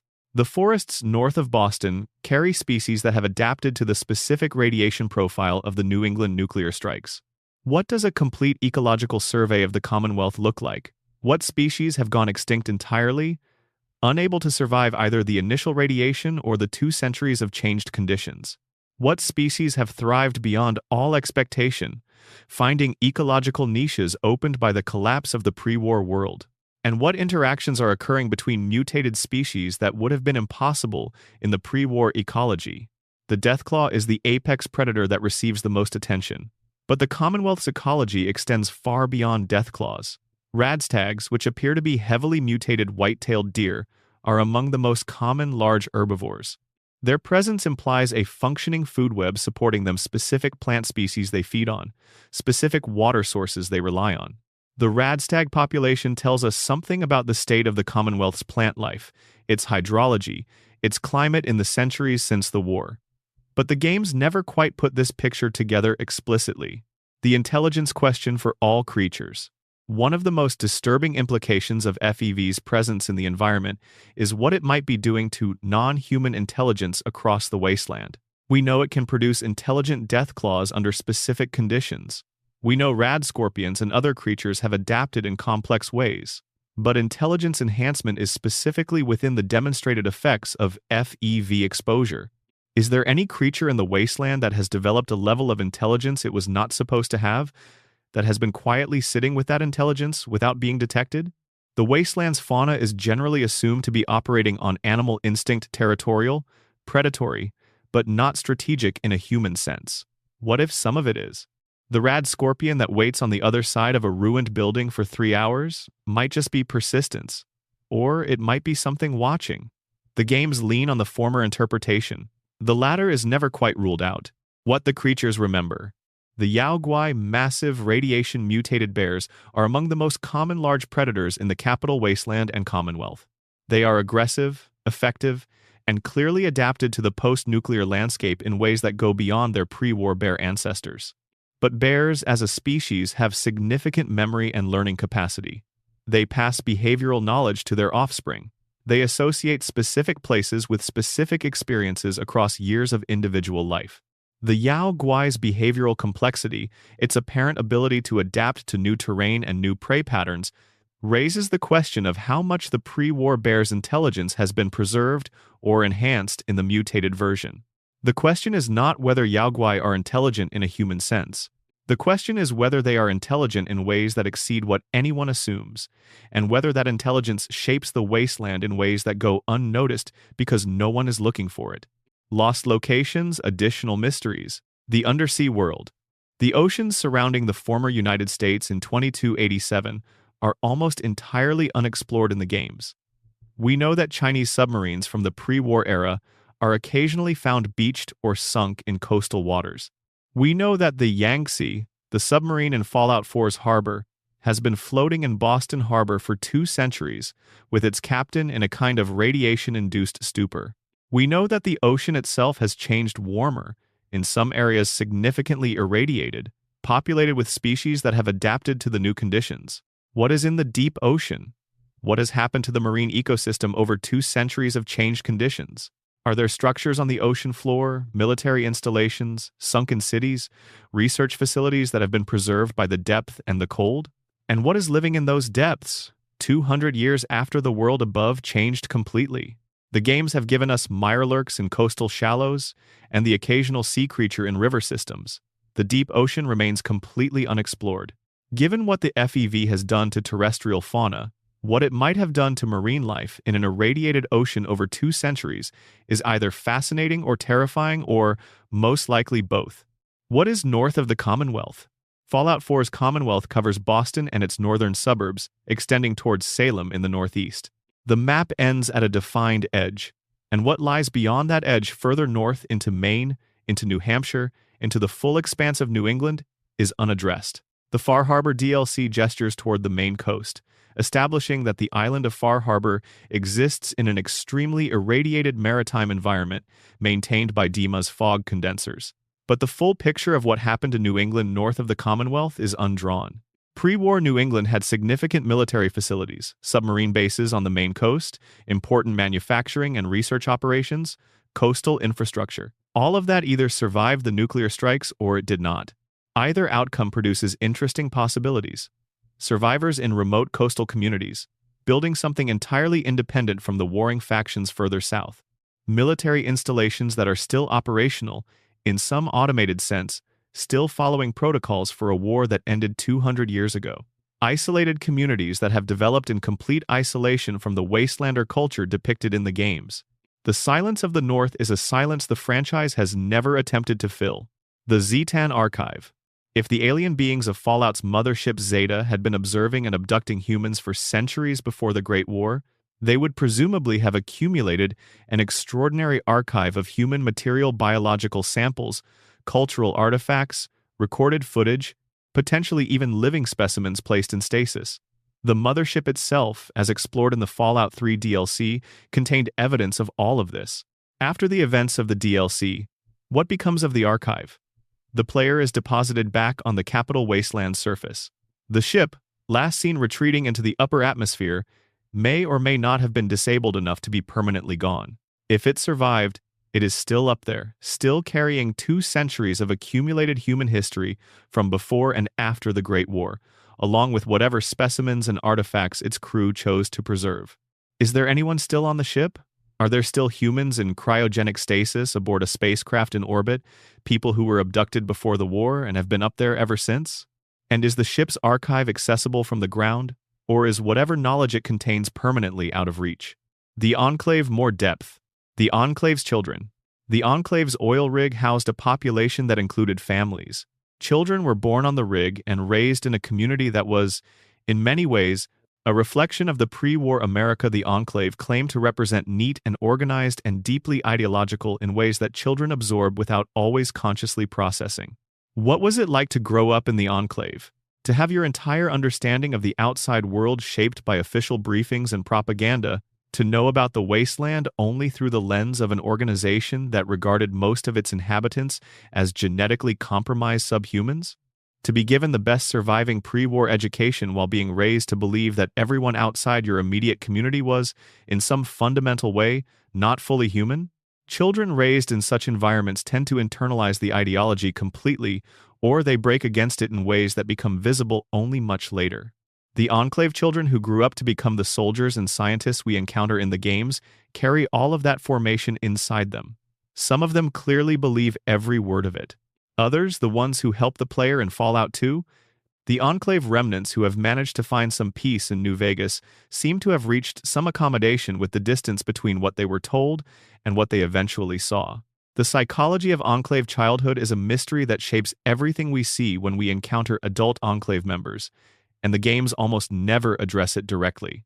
The oil rig's physical history. Control Station Enclave, the oil rig, was a converted Poseidon energy platform, modified extensively to serve as a military and civilian installation capable of housing hundreds of people indefinitely. 2 centuries of operation on an offshore platform, maintaining life support and technological infrastructure without the industrial supply chains that such facilities normally depend on, would require constant maintenance, constant problem-solving, constant improvisation. What broke on the oil rig over 2 centuries? What was fixed? What was workarounds devised for?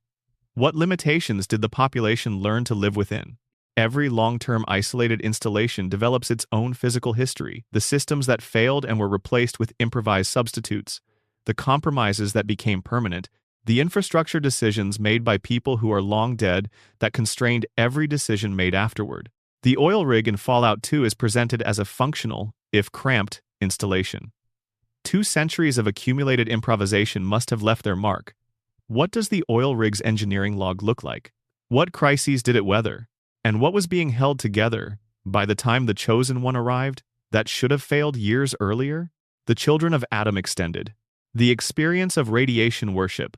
What does it feel like to be a member of the Children of Adam? Not the theology, the daily, physical, sensory experience of a community organized around radiation and its transformative power? The members of the children who are radiation immune walk through areas that would kill an ordinary human. They swim in glowing pools. They seek out concentrations of radioactive material and spend extended time in their presence.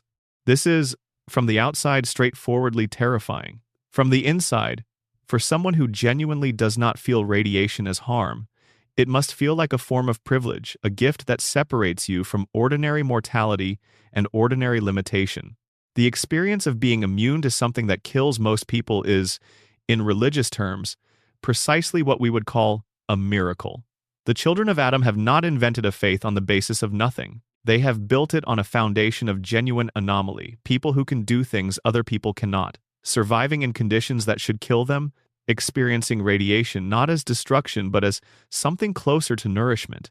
This is phenomenologically grounded in ways that most fictional religions are not, and it makes the children of Adam genuinely interesting as a study in how experience shapes belief. The history of the bomb in Megaton. Megaton, the town built around an unexploded nuclear warhead in the capital wasteland, is one of the franchise's most iconic locations. The children of Adam, who settled near the bomb, did so at a time when Megaton did not yet exist as a formal settlement. They arrived first, drawn by the warhead's radiation, and built their worship around it before anyone else had established a community in the crater. As Megaton grew and the town's other residents arrived, the children of Adam were already there. They were, in some sense, the first settlers of the most prominent settlement in the capital wasteland. Their relationship to the town's history as religious founding figures, who were then gradually marginalized as secular settlers, built a community around them, is a dynamic the game acknowledges but does not fully explore.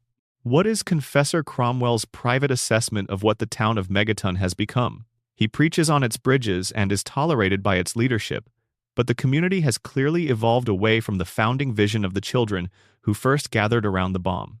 Is this a betrayal, in Cromwell's reading? Or is the presence of outsiders worshipping at the bomb's proximity simply a different form of tribute to Adam's power?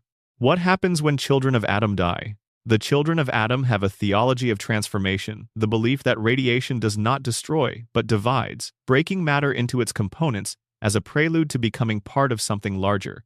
In their framework, death, particularly death by radiation or in proximity to a nuclear event, is not loss but transition. The divided atoms return to Adam and become part of the ongoing creative process. This is a coherent and genuinely comforting framework for a community that lives in constant proximity to things that kill most people. But it raises questions about how the community actually practices grief. Do they mourn their dead? Do they celebrate deaths that occur in theologically appropriate circumstances by radiation, near holy sites differently from deaths by other causes? Is there a hierarchy of deaths, with some representing better returns to Adam than others?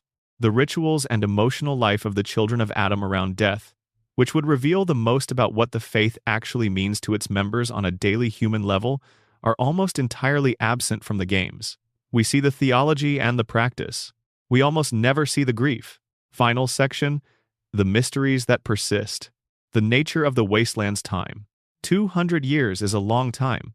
Long enough for the social memory of the pre-war world to become essentially mythological for most people born in the wasteland. The wastelanders of 2287 are, in most cases, 3 or more generations removed from anyone who experienced the world before the bombs. Their relationship to pre-war culture is archaeological. It is things they find in ruins, stories passed down and distorted over decades, technology they use without fully understanding where it came from. In this sense, the Fallout universe is doing something unusual for a post-apocalyptic setting. It is depicting a post-apocalypse that has, in some ways, moved past the acute phase and into something more chronic. The world is not in immediate crisis the way it was in the first years after the bombs. Communities exist, trade occurs, children are born and raised and grow old, in some cases. The question is not whether humanity will survive, it has survived. The question is what it is becoming, and whether what it is becoming is something its ancestors would recognize or want. This is a mystery the games gesture toward in their factions and their politics. The NCR is one answer, a democratic nation trying to rebuild civic institutions. The Institute is another, a technocratic elite trying to reshape humanity from below. The Brotherhood is a third, a military order trying to control the tools of civilization before anyone can make the same mistakes again. Caesar's Legion is a fourth, a brutal imperial project that has decided the path forward requires total reconstruction of social structures from the ground up. None of these answers is obviously correct. None of them has fully won. The wasteland, 2 centuries in, is still being contested. And the nature of what it will eventually become is a mystery that the franchise, to its credit, has never presumed to resolve.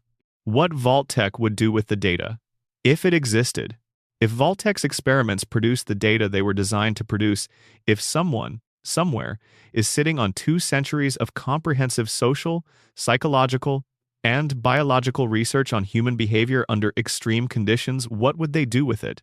The most cynical answer is that they would use it to do what Vault-Tec always did: control.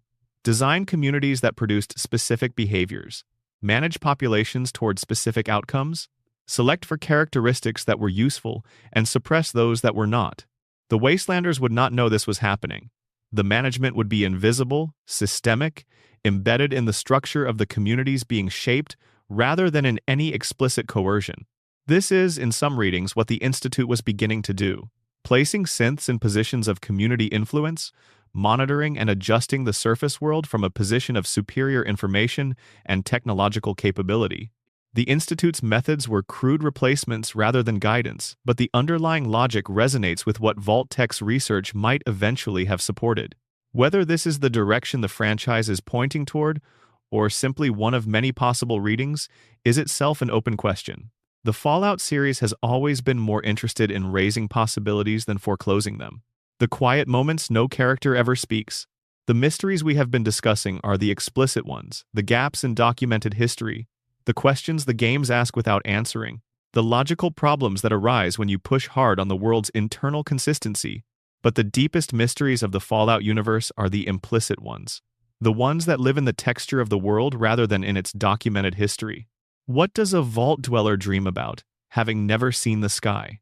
What does a ghoul feel when they walk through a building where they lived their pre-war life, 2 centuries later, and everything is dust? What does a super mutant remember, on the rare occasions when the FEV transformation did not destroy everything that came before? What does a synth experience in the moment when they first understand what they are? These are the questions the games can only approach through implication, through a found photo, a holotape left in an empty room, a character who says something almost personal and then retreats behind their dialogue options. The inner lives of the Wasteland's inhabitants are the territories the franchise has explored the least, and they are possibly the most interesting of all. Because ultimately the Fallout universe is not really about radiation. It is not really about nuclear war, or corporate conspiracy, or the failure of institutions. It is about what it is like to be a person in circumstances too large for any single person to comprehend, trying to find something worth holding onto in the rubble of everything that came before. That is the mystery that underlies all the others, and it is the one that never gets old. Sleep now if you can. The questions will still be here in the morning. The Wasteland is patient. It has been waiting for 200 years, and it can wait a little longer. If any of these mysteries caught at something in your brain, if there is a specific vault, a specific character, a specific lore thread you want to spend more time with, leave it in the comments. We can go deeper. The rabbit holes in Fallout go very, very far down. And if this is the kind of video that makes a long night feel shorter, subscribing is the best thing you can do. It means more people find these late-night dives into worlds that feel almost like ours. And it means we keep making them. The Wasteland is quiet now. Find somewhere soft to land. Extended script total estimated word count: 30,000 plus words. Runtime: 2+ hours. Additional deep dive supplemental content on the pre-war world's final years in detail. The infrastructure of denial. There is something profound in the fact that Vault-Tec managed to build 122 underground bunkers across the continental United States without the general public understanding what this construction program actually signified. The scale of civil engineering required the tunneling, the reinforced steel, the ventilation systems, the power infrastructure, the water recycling technology was enormous. It was visible. It left marks on the landscape. Workers were employed on the sites. Trucks brought materials through cities. And yet the public framing held. These were safety shelters, a precautionary measure, a symbol of the government's commitment to civilian protection in an uncertain geopolitical climate. The framing was believed because it needed to be believed, because the alternative that the government and its corporate partners were certain enough of nuclear annihilation to spend resources of this scale preparing for it was a conclusion most ordinary people were not able to hold, alongside the ordinary business of their daily lives. This is one of the quieter horrors of the pre-war Fallout universe. Not the malice, which is obvious once you know about the experiments, but the infrastructure of normalcy built around the malice. The way the machinery of everyday life, work, family, entertainment, commerce continued operating as cover for something being built underneath it. The people who knew the Vault-Tec board members, the government officials, the senior military personnel, kept that knowledge in a separate compartment from their public personalities. They attended meetings. They made decisions. They smiled for photographs. They went home. The pre-war United States was a society organized, at its highest levels, around a secret that most of its members were systematically excluded from knowing. And the game never quite articulates how much of ordinary pre-war culture was shaped by this. What did people in the government know, and when did they know it? At what level of seniority did the true purpose of the vaults become clear? These questions have answers somewhere in the pre-war records, and those records are among the most sought-after things in the wasteland. The last transmissions. When the bombs fell on the 23rd of October 2077, the radio networks of the United States transmitted for a few hours before going silent. What was said in those transmissions, what the emergency broadcast systems communicated, what the stations still on air managed to put out, what individuals who had access to radio equipment said in the last hours of the world as they knew it, is another piece of the Fallout archive that the games only touch. Galaxy News Radio in Fallout 3 operates continuously throughout the game because Three Dog found an operating transmitter and has been broadcasting into the capital wasteland for years. The continuity of radio as a human activity, the impulse to transmit, to reach someone, to say something into the void, and hope that something is out there to hear it, is one of the franchise's most affecting recurring motifs. But what was on the radio the night the bombs fell? Was there a last emergency broadcast? A last piece of music? A last human voice on the air who had no idea it would be the last? The games have given us the aftermath of radio, the salvaged transmitters, the scratchy frequencies, the DJs speaking to a reduced audience in a damaged world. The last thing ever transmitted on a functioning pre-war radio network is a silence that has never been filled. The children who did not make it to the vaults. Every narrative about the vault system focuses, understandably, on the people inside the vaults. But the population of the pre-war United States was several hundred million. The vaults could house, at maximum, perhaps 1 million people across all 122 facilities, and most estimates put the number significantly lower given actual capacity constraints. The vast majority of the pre-war population was outside when the bombs fell. Some of them died immediately, in the detonations and the immediate firestorm. Others survived the initial blasts and faced the acute radiation in the weeks that followed. Some survived all of that and faced the long, slow process of building anything in the ruins of the world they had known. The children in this category are particularly haunting to consider. The franchise's timeline suggests that some of these survivors lived long enough to have children of their own in the post-war years. Those second-generation survivors were born into the ruins, raised on whatever their parents could remember of the world before, inheriting trauma and loss as foundational experiences rather than biographical events. By the time of the first Fallout game, set in 2161, the generation born immediately after the war is old, and the generation born into the ruins has raised their own children. The memory of the pre-war world is already becoming mythological. The grandchildren of survivors are working from stories rather than from memory. This process of mythologization, the way the pre-war world becomes the old world, the before times, something distant and perhaps unreal, is one of the most psychologically interesting things happening across the Fallout timeline, and it is almost never addressed directly. What the factions actually want, deeper readings. The NCR's internal contradictions. The New California Republic is the closest thing the Fallout universe has to a functioning democracy, and it carries all the contradictions that functioning democracies tend to accumulate. It is bureaucratic, inconsistent, and frequently captured by economic interests that are not always the same as the public interest. Its military is overstretched. Its political class is subject to corruption. Its expansion into the Mojave, depicted in New Vegas, was driven partly by genuine security concerns and partly by the political ambitions of specific individuals. But the NCR is also the only faction in the franchise that appears to genuinely believe in representative government, civil rights, and the rule of law imperfectly, hypocritically, and inconsistently, but as ideals that structure its self-understanding. When NCR soldiers do terrible things, those things are at least nominally in violation of NCR law. The NCR can be criticized, NCR officials can be removed from office. The NCR has newspapers and elections and courts. This is not nothing. In a wasteland full of factions that are organized around the will of a single leader, or the dictates of an ideology, or the enforcement capacity of a military hierarchy, the NCR's imperfect democratic structures represent a genuine difference in kind. The mystery of the NCR is not what it is. It is whether it can sustain itself, whether a democratic institution can survive the specific pressures of the post-nuclear world long enough to do the work that such institutions are supposed to do. The Fallout television series suggests it could not. But the question of whether what replaced the NCR in the regions it governed is better or worse for the ordinary people living there is one the show has not yet fully addressed. Caesar's Legion as a philosophical project. Edward Sallow Caesar read extensively in classical history before the events that transformed him from a follower scholar into the founder of Caesar's Legion. He understood the Roman Empire not just as a military phenomenon, but as a social and cultural project, a systematic approach to transforming diverse, sometimes hostile populations into a unified civilization through a combination of conquest, assimilation, and the ruthless elimination of alternatives. What Caesar appears to have concluded from his reading is that pre-war America's failure was, at its root, cultural. The decadence, the individualism, the short-term thinking, the inability to subordinate personal interest to collective survival, these are, in his analysis, the conditions that produced the Great War. The solution he built was the opposite of all of these things.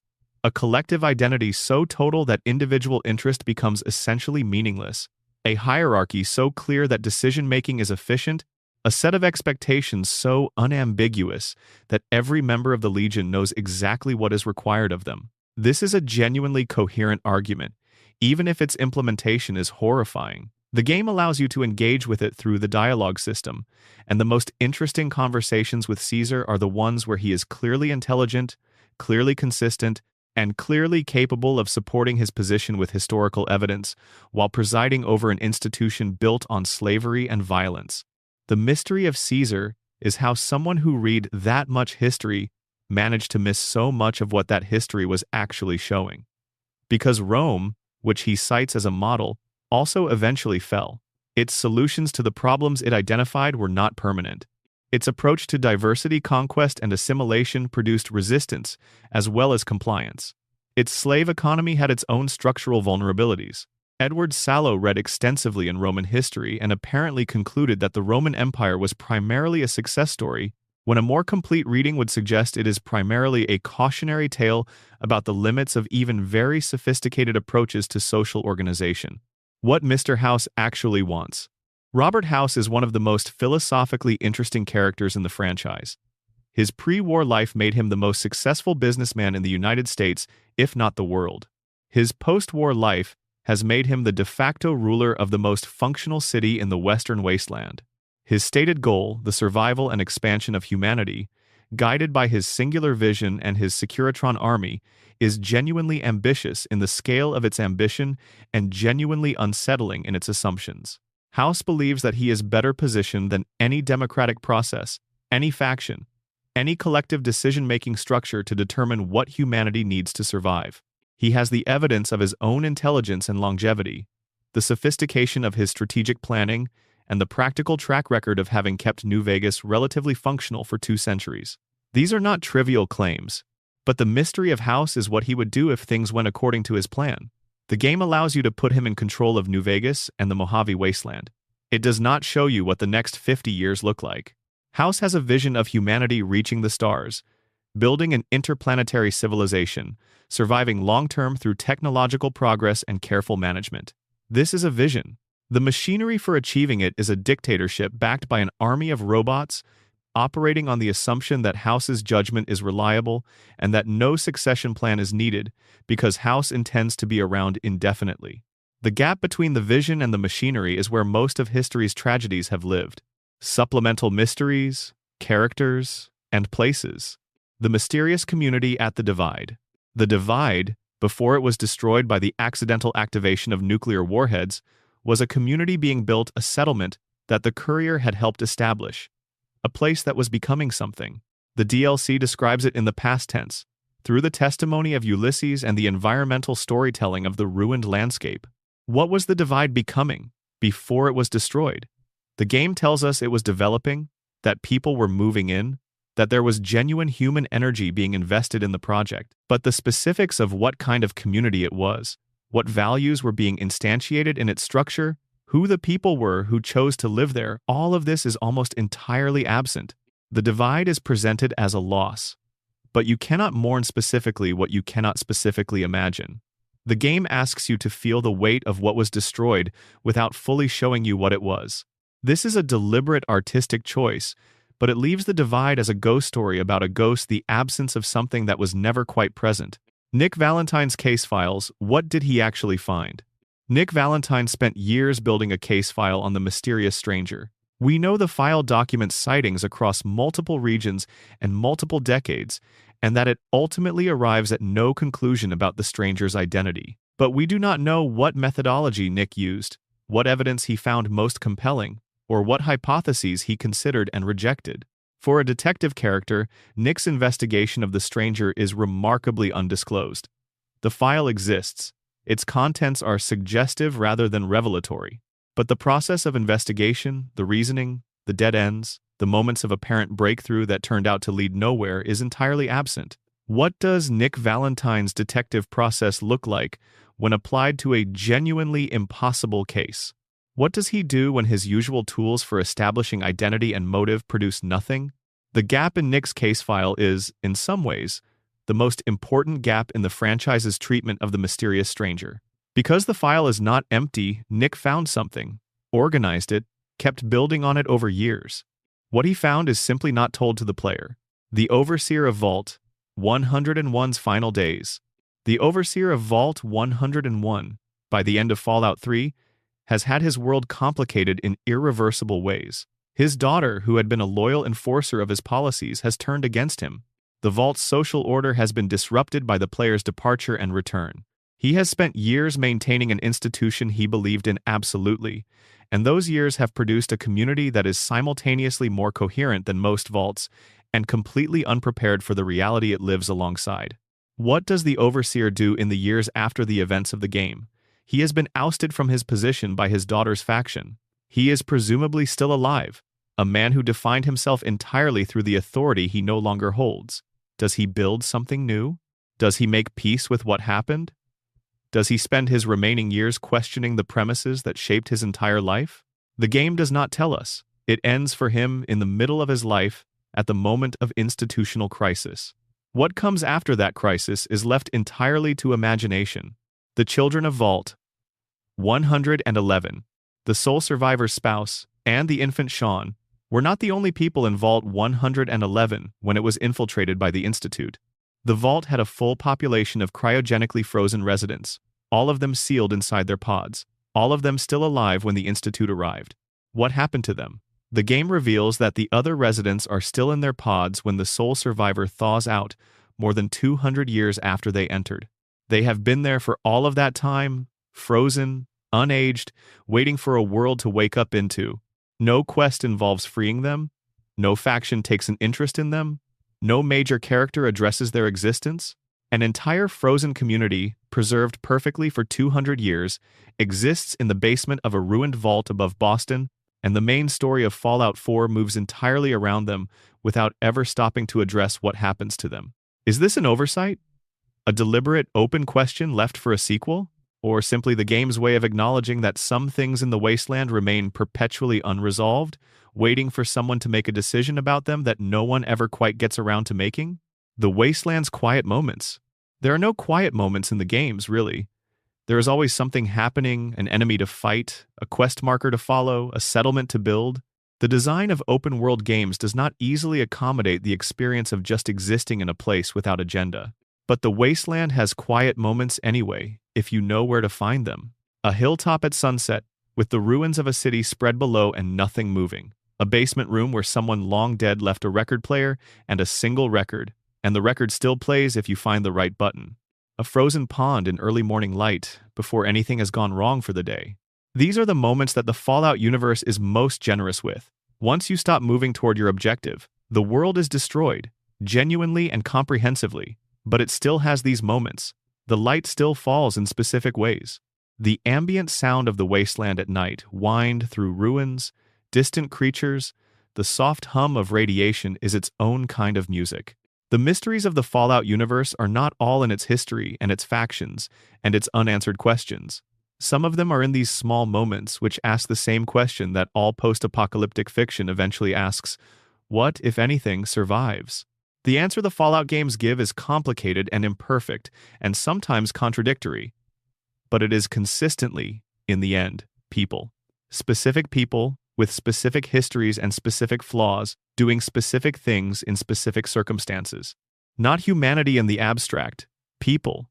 That, maybe, is the most hopeful mystery of all. That after everything, the thing that persists is not the institution or the ideology or the faction or the vault, but the individual human being trying to make something work in conditions they did not choose. Which is not really a mystery. It is just a truth that gets easier to see when everything else has been burned away. Take a breath. Let the wasteland settle. You have been walking a long time tonight, through vaults and ruins and unanswered questions and the echoes of a world that chose to destroy itself. The questions are still there. They will be there tomorrow. But they do not require answers tonight. The wasteland knows how to wait. You can rest now. If there is a Fallout mystery we missed, and there are dozens, maybe hundreds, leave it in the comments. Every comment gets read. Every suggestion for the next video gets considered. And if you want to be around for when we do this again, for the next game, the next season, the next layer of lore to peel back, subscribing is the simplest thing you can do to make sure you are there. Sleep well. The vault door is sealed behind you. Complete script total word count: 30,000 plus words. Estimated runtime: 2.5 plus hours. Closing reflections: the nature of Fallout's mysteries. There is one more thing worth sitting with before we close. Something that runs beneath all 100 of these mysteries like a slow current. The Fallout universe was created by people who were thinking about something. Not just entertainment, not just world building for its own sake. The specific shape of the world they built, the retrofuturism, the Americana aesthetics wrapped around nuclear horror, the institutions that destroy the things they claim to protect, was shaped by ideas about how power works, about how institutions fail, about the distance between what governments and corporations say they are doing and what they are actually doing. This is why the mysteries in Fallout feel like they matter beyond the game. The question of who launched first is a question about accountability in catastrophe. The question of what the Vault experiments were really for is a question about how power uses science. The question of whether synths are conscious is a question about who gets to define personhood and for whose benefit. The question of what happens to the NCR is a question about whether democratic institutions are fragile by nature or whether they can be made resilient. None of these questions have answers that only apply to a fictional universe. All of them have versions that apply to the world we actually live in. The Fallout universe built its mysteries inside a frame that looks like science fiction, but operates like philosophy, asking the same questions about human nature and institutional behavior that have always been the most pressing ones, just with enough distance that the asking feels safer. This is what the best science fiction does. And it is why these mysteries, even the ones that will never be answered within the fiction, continue to matter to so many people. Not because we need to know whether the children of Adam's radiation immunity has a biological explanation, but because the question of what drives people to find meaning in the very things that destroy them is one we recognize from our own world, and the Fallout universe offers a particular angle of vision on it. The wasteland is a mirror. It shows you something about where things go when they go wrong, and it does so in enough detail, with enough care, that you keep looking even after you have seen more than is comfortable. One final mystery. Why does this feel like home? There is something almost universal about the response people have to the Fallout universe, and it is worth ending on. People play these games for hundreds of hours. They return to them years after completing the main quest, just to walk through the world again. They create elaborate headcanons, argue about lore in communities that have been active for decades, make art and music and stories set in these fictional ruins. Why? It is not just that post-apocalyptic fiction is popular, though it is. It is not just that the gameplay is satisfying, though it is. It is something about the specific texture of the world, the way it contains both the wreckage of everything and the suggestion that something can still be built. The wasteland is full of death and also full of life. It is full of cruelty and also full of extraordinary acts of individual courage and decency. It is a place where history has already ended and something new is beginning, and no one is sure what the new thing will be. This resonates because it is structurally similar to how life often feels from the inside. Not the literal apocalypse, most of us are not navigating a post-nuclear landscape, but the sense of living in a world that has already been broken in important ways, that is trying to figure out what comes next, that contains both the worst of what people can do to each other and moments of unexpected grace. The mysteries of the Fallout universe persist because the world persists, and we keep returning to them because they are, in some sense, our mysteries too. Take care of yourself out there. Whatever wasteland you are navigating tonight, I hope you find somewhere safe to rest. And if you want company for the next exploration, another 100 mysteries, another deep dive into a world that never stops giving, you know where to find it. The vault door is always open. Final complete script total word count, 30,200 plus words, estimated runtime, 2.5 to 3 hours. Bonus content, 5 more mysteries for the dedicated wanderer. There is always more. The wasteland never runs out of questions. Bonus Mystery 1. What happened to Fallout's version of the internet? The pre-war United States and the Fallout universe had a fully developed digital communications infrastructure, terminals, networks, data transfer between facilities. The Robco Pip-Boy could connect to local networks. Facilities communicated with each other through data links. All of this was functioning, presumably, right up until the moment the bombs fell. What happened to the network infrastructure in the nuclear exchange? Electromagnetic pulses from high-altitude detonations would have fried unshielded electronics across wide areas. But not everything would have been unshielded. Hardened military installations, vault systems, and some corporate facilities would have had EMP protection. Their local network infrastructure might have survived. Is there, somewhere in the wasteland, a functioning network of connected terminals that no one has yet mapped? A data infrastructure that still carries traffic between sealed facilities? Routing requests that have had no valid recipients in 2 centuries? Maintaining protocols for communications that no longer have senders or receivers? The image of a network continuing to function in the absence of any human intention, packets, routing, handshake protocols, executing, data transfer completing successfully with nothing on either end, is one of the stranger and quieter visions the franchise could accommodate. It has never been explored. Bonus Mystery 2. The Children of the Vault Dweller. The original Vault Dweller, protagonist of the first Fallout game, was exiled from Vault 13 after defeating the Master and averting the super mutant threat. They walked away from the vault into an open wasteland, having saved a community that then refused to accept them back. The Fallout 2 game, set 80 years later, follows the Chosen One described as a descendant of the original Vault Dweller, but the intervening decades are only partially documented. The Vault Dweller apparently settled in a remote area, founded the tribal community of Arroyo, and eventually died of old age, leaving behind journals and a tribe who carried their ancestors' name as a kind of mythology. The mystery is not just biographical, it is psychological. The original Vault Dweller was, as far as the lore shows, the first person to successfully travel across the wasteland on a long-term mission, encounter the full range of post-war civilization, and return changed. What they made of what they saw and what they chose to build in the remote wilderness afterward, deliberately away from the settlements and factions they had encountered, reflects a set of conclusions about the wasteland that we never see articulated directly. The Vault Dweller's journals exist, and the Chosen One can find fragments of them in Fallout 2. But the full record of what the Vault Dweller thought, feared, hoped, and decided, the interior monologue of the person who first made the wasteland navigable, remains partial. Bonus Mystery 3. What is the Sunset Sarsaparilla secret? In Fallout, New Vegas, the Sunset Sarsaparilla Company ran a promotional campaign before the war, collect star-shaped bottle caps to win a legendary prize.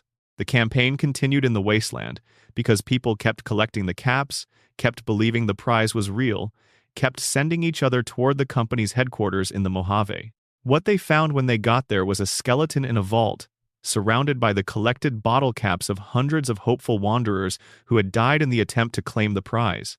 The prize did not exist, or, more precisely, what the company had originally intended as a prize had become irrelevant decades before anyone could claim it, and what replaced it in the mythology of the caps was hope itself. The hope that something remained from the before times that was worth working toward. The mystery of the star caps is not really a mystery about the company or the prize. It is a mystery about why people keep hoping for things the evidence suggests they should not hope for. The Sunset Sarsaparilla campaign, in the post-war Mojave, became a kind of pilgrimage destination, people traveling towards something they believed in, despite everything the wasteland told them about where belief leads. What is the Fallout universe saying about hope when it builds this specific scenario into one of its side quests? Bonus Mystery 4. Where are Vault-Tec's heirs? If Vault-Tec was a corporation, it had shareholders. It had a board of directors, beyond the executives we know about. It had institutional investors, pension funds, other companies with ownership stakes. In the pre-war economy, Vault-Tec's government contracts made it one of the most valuable companies in the United States. In the post-war world, these ownership structures are presumably null. The legal frameworks that made them meaningful do not exist. The courts that would enforce shareholder rights do not exist. But the people or their descendants who held those ownership positions went somewhere. Some of them were in vaults. Some of them had other arrangements. Some of them simply died. Is there anyone in the wasteland who believes they are a legitimate heir to Vault-Tec's assets?